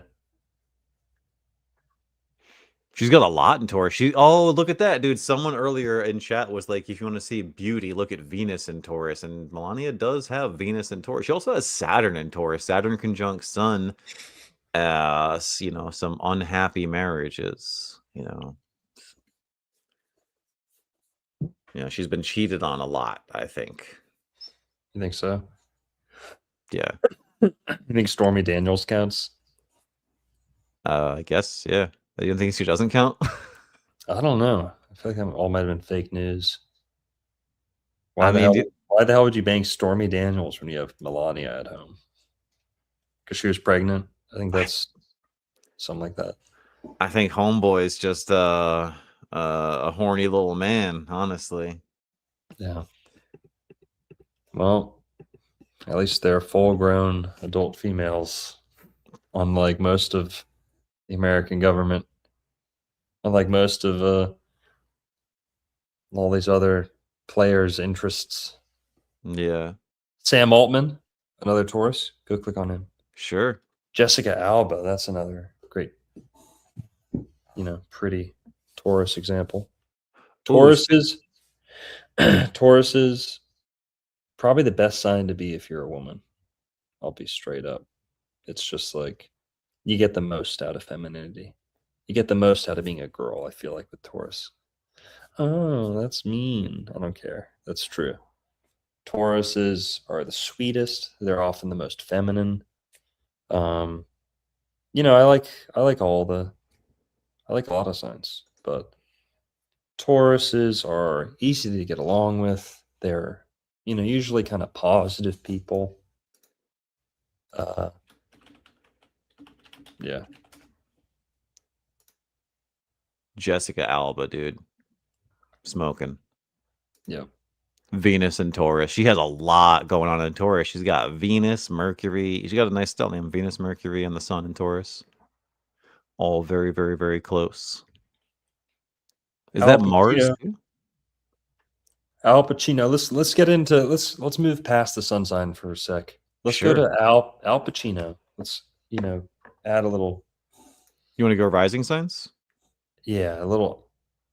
Let's look at his chart. Astro theme, if possible, if I could be so. Sure. Let me pull up Al Pacino. Oh, Mr. Beast. Guys, let's just say this. Mark Zuckerberg, Sam Altman, Mr. Beast. Okay. Mark of the Beast. Is there something to that? We said that earlier on in the show. Is there something to this cattle theme, Taurus is the most materialistic sign. Perhaps for Taurus men, the easiest, most easily bought out or kind of money motivated going beyond just like the sun sign and looking at the chart as a whole and the houses, the second house is ruled by Taurus. Taurus and the second house are, the same. What's the word for that? Co-significators. Also Jupiter too. Co-significators. So Yeah. Taurus, second sign, goes along with the second house, right? When all things are stopped, the second house and the second sign are the same thing pretty much. The houses never move. The signs are constantly moving. So that's why, the first house is ruled by Aries, but not everyone's first house is Aries, right? It's an innate association that doesn't really have to do with your personal chart. But it's where the signs or the houses get their personalities from the signs. So the second house being Taurus, many, many people place wealth or material income or material assets, earned income, like the sweat, what you earn from the sweat of your brow, many people place in the second house.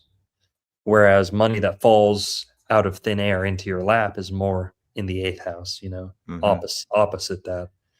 Death, inheritances, finding it buried, a lot of that might be in the eighth house, hidden or a sudden treasure. Second house is what you work, is, what you reap is what you sow, is in the second house. And for example, seeing Jupiter in the second house, many people's kind of simple approach to astrology, or kind of just like a one-liner in an astrology book might say, Jupiter in the second house is the mark of a rich man, or, a wealthy person who's, earned it themselves. Variations on that, that's the main thing. What would you have to say about Taurus, the second house, and wealth? Because we're seeing all these billionaires, Yeah, so the second house is definitely wealth, but think about what wealth is. Wealth, if real wealth is metal, and that's from the earth. You get the metal from the veins of the earth. So it's silver. And again, like, so the moon exalts in Taurus, and the most common currency that's a metal is silver, right? Gold's too rare to trade all the time, and the rest are too common. But silver is that sweet spot. And again, look at that, sweet spot is a very Taurian term. But so like, yeah, your wealth is definitely a second house thing, but also food, because like the second house is more about like what sustains the self. If the first house is the self, the second house is the house of sustenance. And you need wealth to do things to sustain yourself, like build a domicile, acquire food. So food is also like the food that keeps you alive is A, very Taurian because you're eating, but B, it's also very second house. The second house is the house of sustenance. And the thing is, wealth is sustenance at its root. So, yeah. Yep. Now, with all these billionaires and, many of them being like, how do we say this, affiliated with the mark of the beast system, the AI agenda, right? Zuckerberg, Altman, there are some others in there that I'm forgetting. Very materialistic people, but also this is getting us to we're kind of brushing up on the matrix, which is another madre word, matrix. People think of the matrix as like digital, but what it's really getting at is the material world. Is this like and I'm totally against simulation theories. I'm totally against that stuff. I reject all of that 1,000,000%. But there's something to this whole notion of like a matrix where in Hinduism, or kind of in the Eastern faiths, cultures, traditions, they talk about Maya being illusion, or the material world, like that the false reality that is the material world, when things are condensed into matter, they're less real than you think.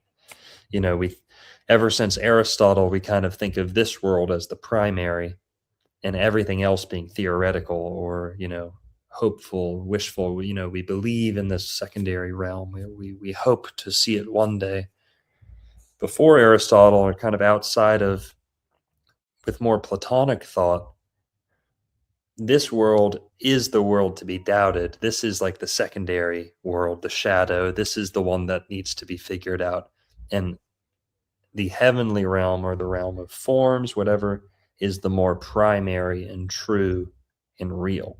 So it's kind of a totally different way of thinking about this, the material world. But that's where you get the phonetic thread of matrix, Maya. This it's describing the material world. And now this brings us to kind of the Moloch and Baal side of Taurus. Why is there these bull gods? Why is the bull sometimes like demonic or satanic? Well, part of it has to do with the astrological ages. Part of it has to do with, you know, Saturn being kind of like the god of the Old Testament, coinciding with the age of Taurus. Another part of it is there's a secret connection between not Taurus and Saturn, but the moon and Saturn.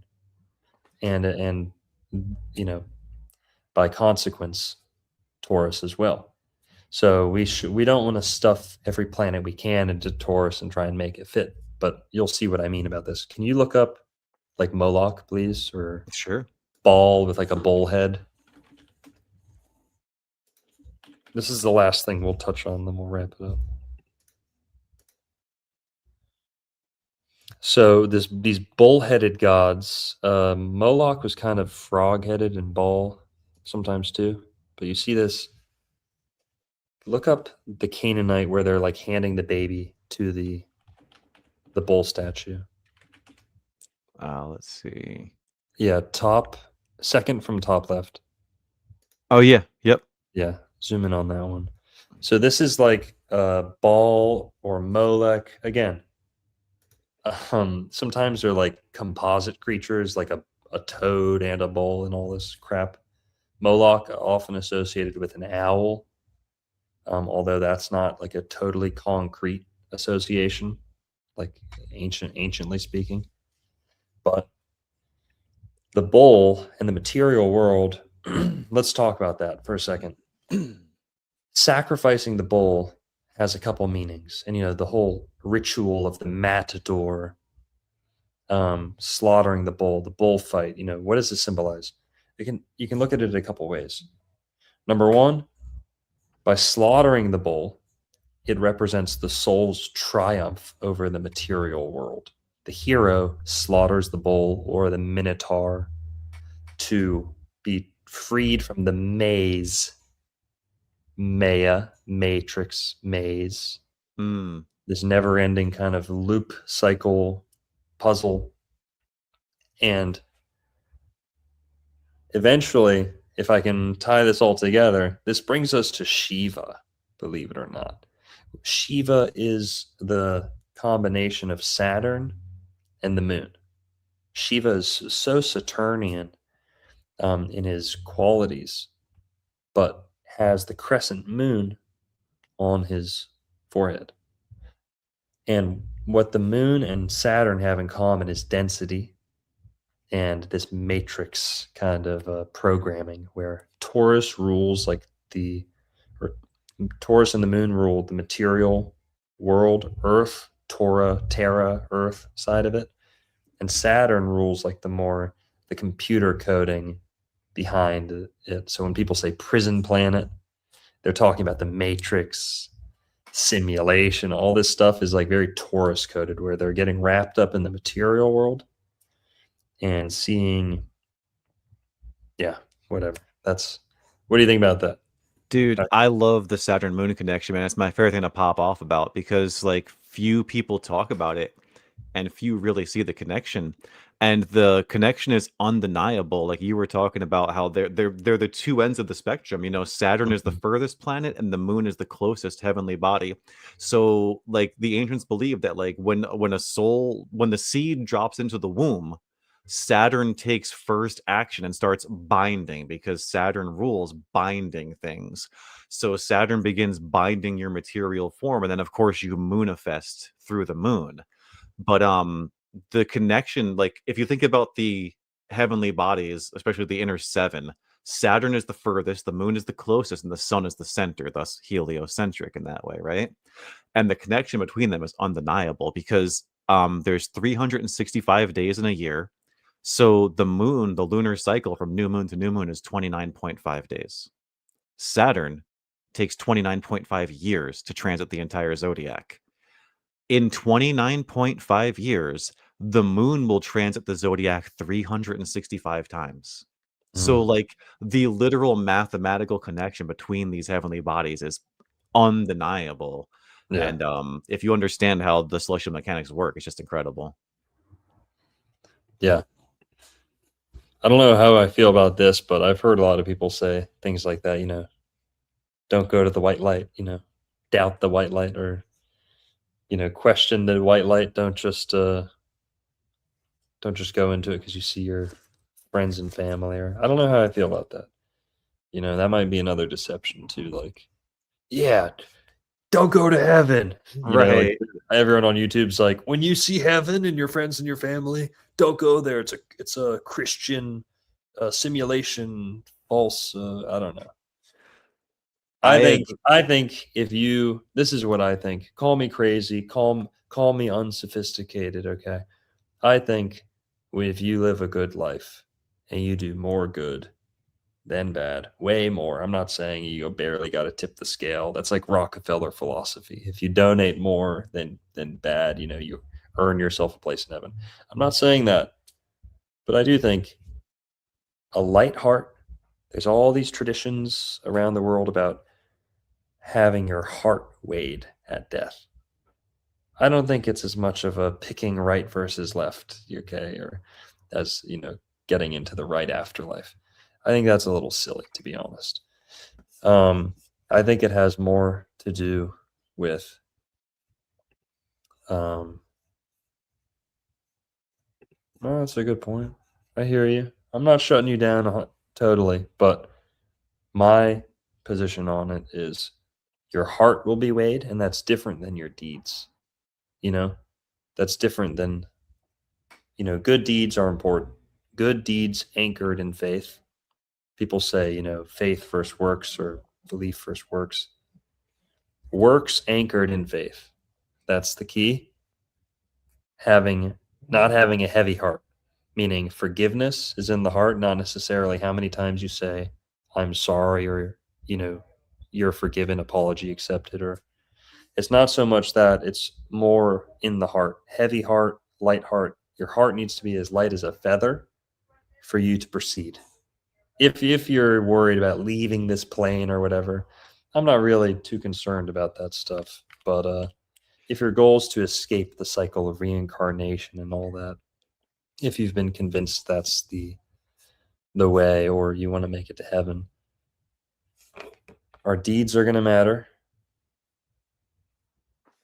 And then the weight of your heart seems to be like almost a universal concept. Like the Egyptians had this thing where your heart would be weighed against a feather. Mm-hmm. But then, yeah. So I don't think it has to do with like, you pick the right color light or you don't go into the false light. What do you think, Merlin?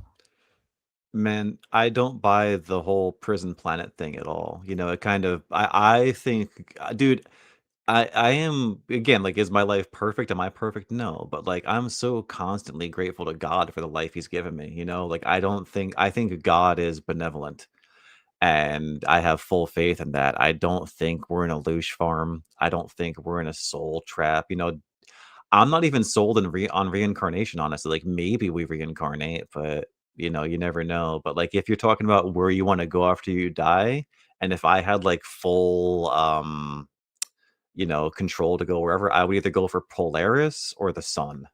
You know, because the Bible says, you know, you will go to the heaven through me. So I think that's through the literal sun. And Polaris, just because I think that is, you know, if God somewhere is at the center. So that's what I think personally. You're muted, bro. Apollonius of Tyana, Apollonius Apollonius, said the point of life is to vanquish your enemies at arms Yeah. and surpass your father in virtues. Okay. So it's important to remember your starting point, you know, and the healthiest thing to compare yourself against is your own father, I guess. You know, don't compare yourself to like celebrities or your coworkers, you know.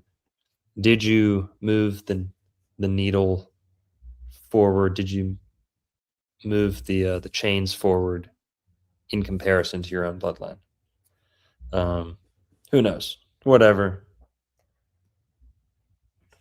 I think accepting Jesus is also a very important, crucial ingredient to a positive afterlife. You know, no matter what shape it is, what type of afterlife.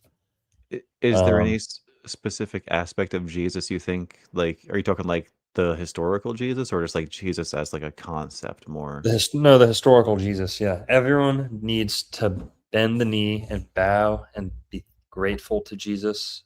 Say, thank you, Jesus. We're so indebted to what he did for America and the world. And like, no, did you see? I posted this thing today. America is one of the most God believing countries in the modern world. I mean, True. you know, so with all this British Israelism stuff, like America has a role to play. And, you know, yeah. But what Jesus did for humanity, what he did for the animals, what he did for nature, his vision of the future is the one that we want. And I think that there's a Jesus pill that needs to be swallowed.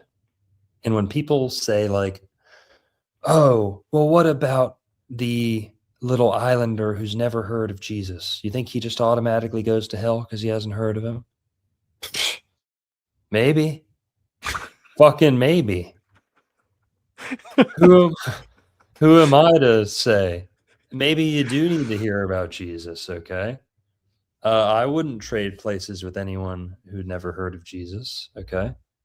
And who are we to act like, you know, someone made the joke, like, who knows? How do we know if the butcher's a good butcher or not, right? Good cows still get slaughtered. Well, I don't know. I think there is a Jesus pill that needs to be swallowed.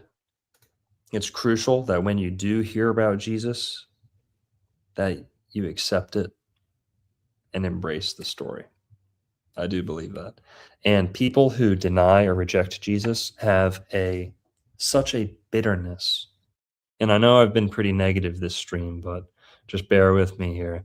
There's such a bitterness to people who reject Jesus and God, who proclaim themselves as atheists or things like that. Yeah. And I'm saying this because I do care about where everyone out there, where your guys' souls end up after it's all said and done. Okay, guys, by the way, all this is just the waiting room at the dentist's office. All this world, the Matrix, everything is just the movie that's on at the dentist's office before your appointment. Okay, the appointment is what's to come. That's what really matters. That's kind of like a Muslim look at life too. It's like, oh yeah, this is just like a short little blip before the real show kicks off. But I don't mean it like that. But Jesus said, if I'm not mistaken, the most unforgivable sin is to deny the Holy Spirit and to deny God. Something along the lines of deny God, you know, curse God, reject God. Look that up. What did Jesus say is the most unforgivable I'll take a look at it. sin? Blaspheming the Holy Spirit, I think, is what it is. So what I'm saying all this, trying to thread all this together. Yeah, that was some good CBD weed, pure CBD. If you can't tell. Blasphemy against the Holy Spirit. Yeah. Yeah. I'd say I wouldn't be worried about what light we're choosing, what color light we're flying towards in this hypothetical, like near-death experience where everyone talks about like the same experience. I'd be much more worried about if I've heard about Jesus and I am privileged enough to have lived in a place where it came to my ears, came to my doorstep. I was born into it. And we don't accept that. That's as bad as it gets. So don't worry about the guy who's never heard about Jesus. If you have heard about him and you reject him or God, okay, I think that's a recipe for disaster and the worst possible outcome in the afterlife. What do you think? Am I making any sense? You're making sense for sure. But I don't know, like the one of the passages that speaks to me most is Luke 6:46, where Jesus says, "Why do you call me Lord, Lord, and not do as I do?" And from that, I get that it's more important to try to be like Jesus, try to be like the example than to revere him. There's never a point in the Bible where Jesus asked for worship or reverence, to my knowledge. So it's like that's what I don't get for about a lot of the modern Jesus worship. Like I revere Jesus, I respect Jesus, and I love his teachings, but like I pray to God. So I say that that's just me personally, though. I'm with you. I pray to God, not to Jesus. Pray to God in Jesus' name, I think is the best way to address your letter. Pray to God in Jesus' name. And yeah. What else? And another thing too is like I think God created this wonderful place for us, man. I think our job is to try and make Earth a better place. Because like dude, when you think about like if you go to heaven, what would you want?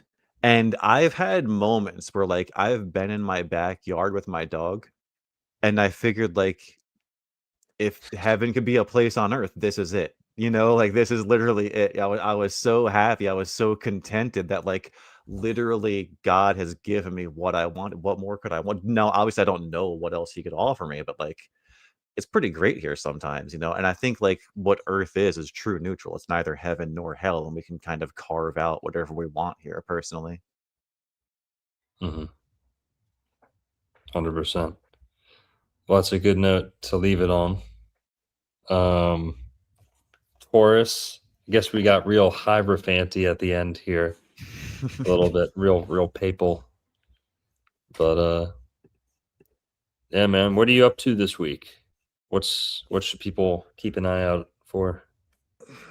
I'm just creating I'm trying to do like a video a day right now, just trying to put out content because I've had a lot of time to think and reflect, and I've got some ideas. And I was actually going to do a video. I've been planning a video a long time on how much I dislike the prison planet. I want to do a video railing against Satan's Little Season, and I Ooh. want to do a video railing against the Luge Farm prison planet thing. So I'm definitely like there's a lot of things where I'm like not hopeful about, but like long term, dude, I'm so white pilled, it's crazy. So Totally. Guys, got Merlin's page up on screen here. Link is in the chat. It's going to be up on screen. Boom. thank Guys, you, go subscribe to Merlin, Wise Wizard Merlin with a Z in Wise. Let's push him over the edge to 1,000, y'all. Come on. 1, 2, 3. Push. Push him over the edge, Taurus style. Oh, real quick, Dwayne Johnson, The Rock, in Scorpion King. Taurus Scorpio axis. Ooh. Pretty cool. That's actually sick. Yeah. Right. That's all right. I'll be honest. That's the one movie that he was in that was good. Okay. That's the one good rock movie. And Fast Five. And Fast Five. You're gonna hate me again, dude. What? Did you not like The Rundown? Is that the one where he's like holding the 2x4? Maybe it's the one with him and Stifler. Where they're like in the fucking jungle. It's got Christopher Walken. It's got is that Shawn Michaels Scott is Stifler, I think, right? Oh no, I didn't like that one. No. That one. That shit was that that was straight white trash. White trash. Yeah, that movie's white trash movie. Shit, I'm not white trash. I'm a lot of things. I'm not white That's trash. That was like Johnny Bravo tier white trash. My mom wouldn't let me watch something like that. Okay, right on. My mom would turn that off and say it's white trash. She's a classy lady. Not really, but no, she is. But no, that movie was kind of, I didn't really like that one. There's one where The Rock is a sheriff. It's kind of like that. Let me look it up. All right, I don't like them all. Okay, I said Fast Five. That's the only good one. Okay. Walking Tall. He's a sheriff. Yeah. Which is hilarious. He said he wasn't that tall. Mm-hmm. I mean, he's still tall, but the boy's capping. It's capping. Or he's got some serious spinal compression. You think you Mog the Rock or what?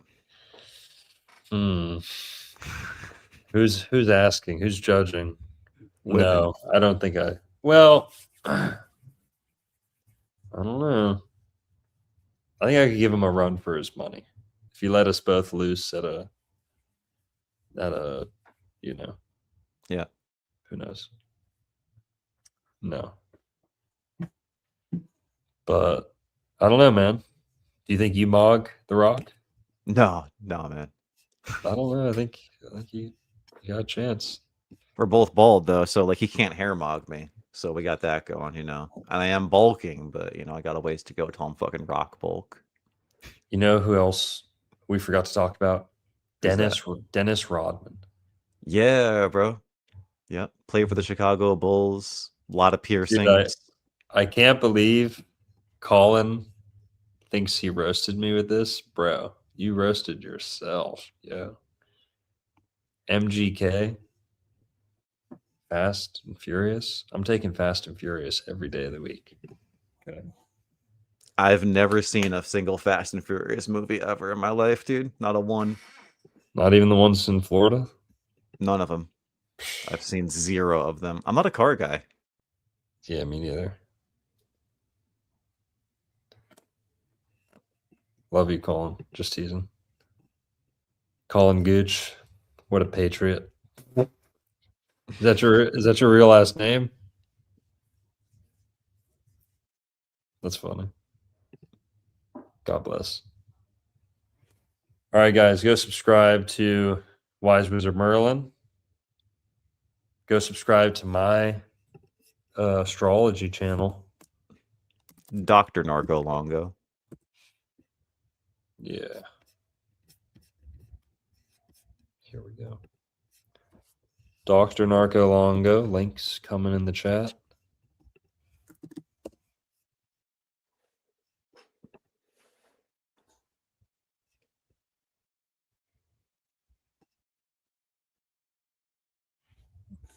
All right, y'all.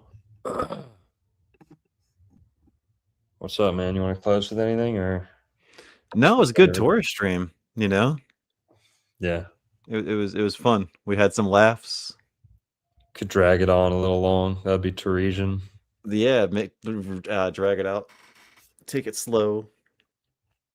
Well, actually, Merlin was saying he was gonna sing us some of his favorite MGK songs to close. That's exactly what I'm gonna do. Dude, the next stream is gonna be good though. I mean, they're all good, but we both have a Gemini in our chart, yeah. Yeah. Merlin's a Gemini sun. My ascendant is Gemini. Yeah, Gemini is fun to talk about. That'll be good shit. Oh, Merlin was going to close some Backstreet Boys. It's gonna be May. No, that's the NSYNC, isn't it? Yeah. I didn't tell anyone, but I went on a short little road trip. Went to a short little road trip through a couple states: Florida, Alabama, Georgia, Mississippi, Arkansas, and back. Since our last stream, that went well. It was fun. That was this week then. Yeah, this past week. Oh shit, dude, that's cool. Was that for a video or something else? No, just driving around, hanging out. How about the? Oh, sorry, go ahead. What's up? I was gonna ask about the last video you put out, dude. You didn't talk about that during the stream at all. You put out the video about what was it, Atlantis and or was it? Oh yeah, Tampa and Atlantis. Tampa and Atlantis. Oh yeah. The people have always been saying, put a video out, and that was the first one in a hot minute, right? Oh, look at that, dude! You search Dr. Longo. Look what people search up. Look at these recommended things. No way. Oh wait, that's the other Dr. Longo. That's Dr. Walter Longo. Sorry, I was getting proud of myself for a second. But you're known for your diet stuff too, though, so there might be some double dipping on that search there. Yeah, I mean, I got some recommendations. But I want to go to Old World, Florida, actually. Guys, go check out my new video. Tampa was the royal city of Atlantis. There's a royal Atlantean right there. Atlantean woman using her Atlantean crystal to order. Bro, have we talked about the new Odyssey movie coming out from Christopher Nolan yet, or what? Did you hear about the new news on that? No, what? Well, it's who they have playing Helen of Troy. You know, oh, yeah. But then, dude, they're casting allegedly Ellen Page. I'm sorry, I'm dead naming him. Elliot Page. Ellen Page. As Elliot Page. Achilles. Elliot. As fucking Achilles. Following Brad Pitt's Achilles. No, that's fake. I think that's fake news. I think it might be too, but the rumor's out there. I don't know. But like, it's fake fucking news. Crazy. All the other ones are real. They've got the ugly girl of, I don't, we'll just leave it at that. But yeah. No, Troy is goated. The original Troy, Brad Pitt, Sean Bean. What's his name? Legolas. Orlando Bloom. Yeah. Eric Bana. Fucking, what's his name? Peter O'Toole. Okay. Rose Byrne. Straight fire. Yeah. That was such a good movie, man. The Hector fight scene, just everything about it, bro. Yeah, Brian Cox was in that movie. Yeah. Dude, Brian Cox has narrated so many good like conspiracy documentaries, like old. Yeah?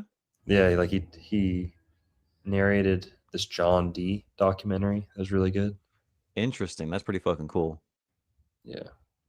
Diane Kruger, Helen of Troy. Compared to the new Helen of Troy, it's a fucking travesty, man. Dude, Diane Kruger. Whew. Yeah. What's her sign? Let me look it up. I feel like she's a Cancer. Diane Kruger. Wow. Did you know that? No. You yanking our chain? Yeah, she's born July 15th. Yeah, she's beautiful. Usually not a big Cancer fan myself, but she's German, so that tips the scale in her favor. Sure does. Yeah, but Helen was the beauty that launched 1,000 ships. And now they've got this chick playing her. Ugh. Like, let me. Do you have a picture of her? I'll pull it up. Yeah, let's go. Helen of Troy. Images. What does a Giga Taurus look like based on the celebs you've gone over so far? A Giga Taurus is, yeah, we need to start just like using these terms like Taurus coded, Giga Taurus, Taurus cell. A Giga Taurus, honestly, not to glaze, but The Rock is kind of a Giga Taurus. Dennis Rodman's a Giga Taurus. Look at Dennis Rodman on the Bulls, has a nose ring, pierced to high hell. What else? Don't ever talk bad about that man. Dennis Rodman. You know the Dennis Rodman video where he's like, "Don't you ever talk bad about my friend. Kim Jong-un is a beautiful man. How dare you talk bad about him?" Dennis Rodman is Taurus maxing for sure. I got a picture pulled up of Dennis Rodman. What if we've been there's a good chance we've been lied to about North Korea. You know, what if North Korea is just based as fuck and everyone's just happy over there? Can you search Dennis Rodman, Kim Jong-un? Sure. Did you know that they're close friends? Yeah, because Kim Jong-un loves basketball. So he goes over there and, you know, tries to smooth over geopolitics, man. That's Dennis Rodman being he's Taurus maxing so hard, bro. He's got the tattoo, he's on the Bulls, he's got the nose ring, and then he's carrying the US geopolitical sphere on his back, like literally Atlas, bro. He's Taurus maxing. Are you muted? Or are you as quiet as fuck? Yeah, I was muted, sorry. You're good. All right, let's wrap it up. All right. Shout out Dennis Rodman. Probably a nice guy. All right, everyone. Have a good night.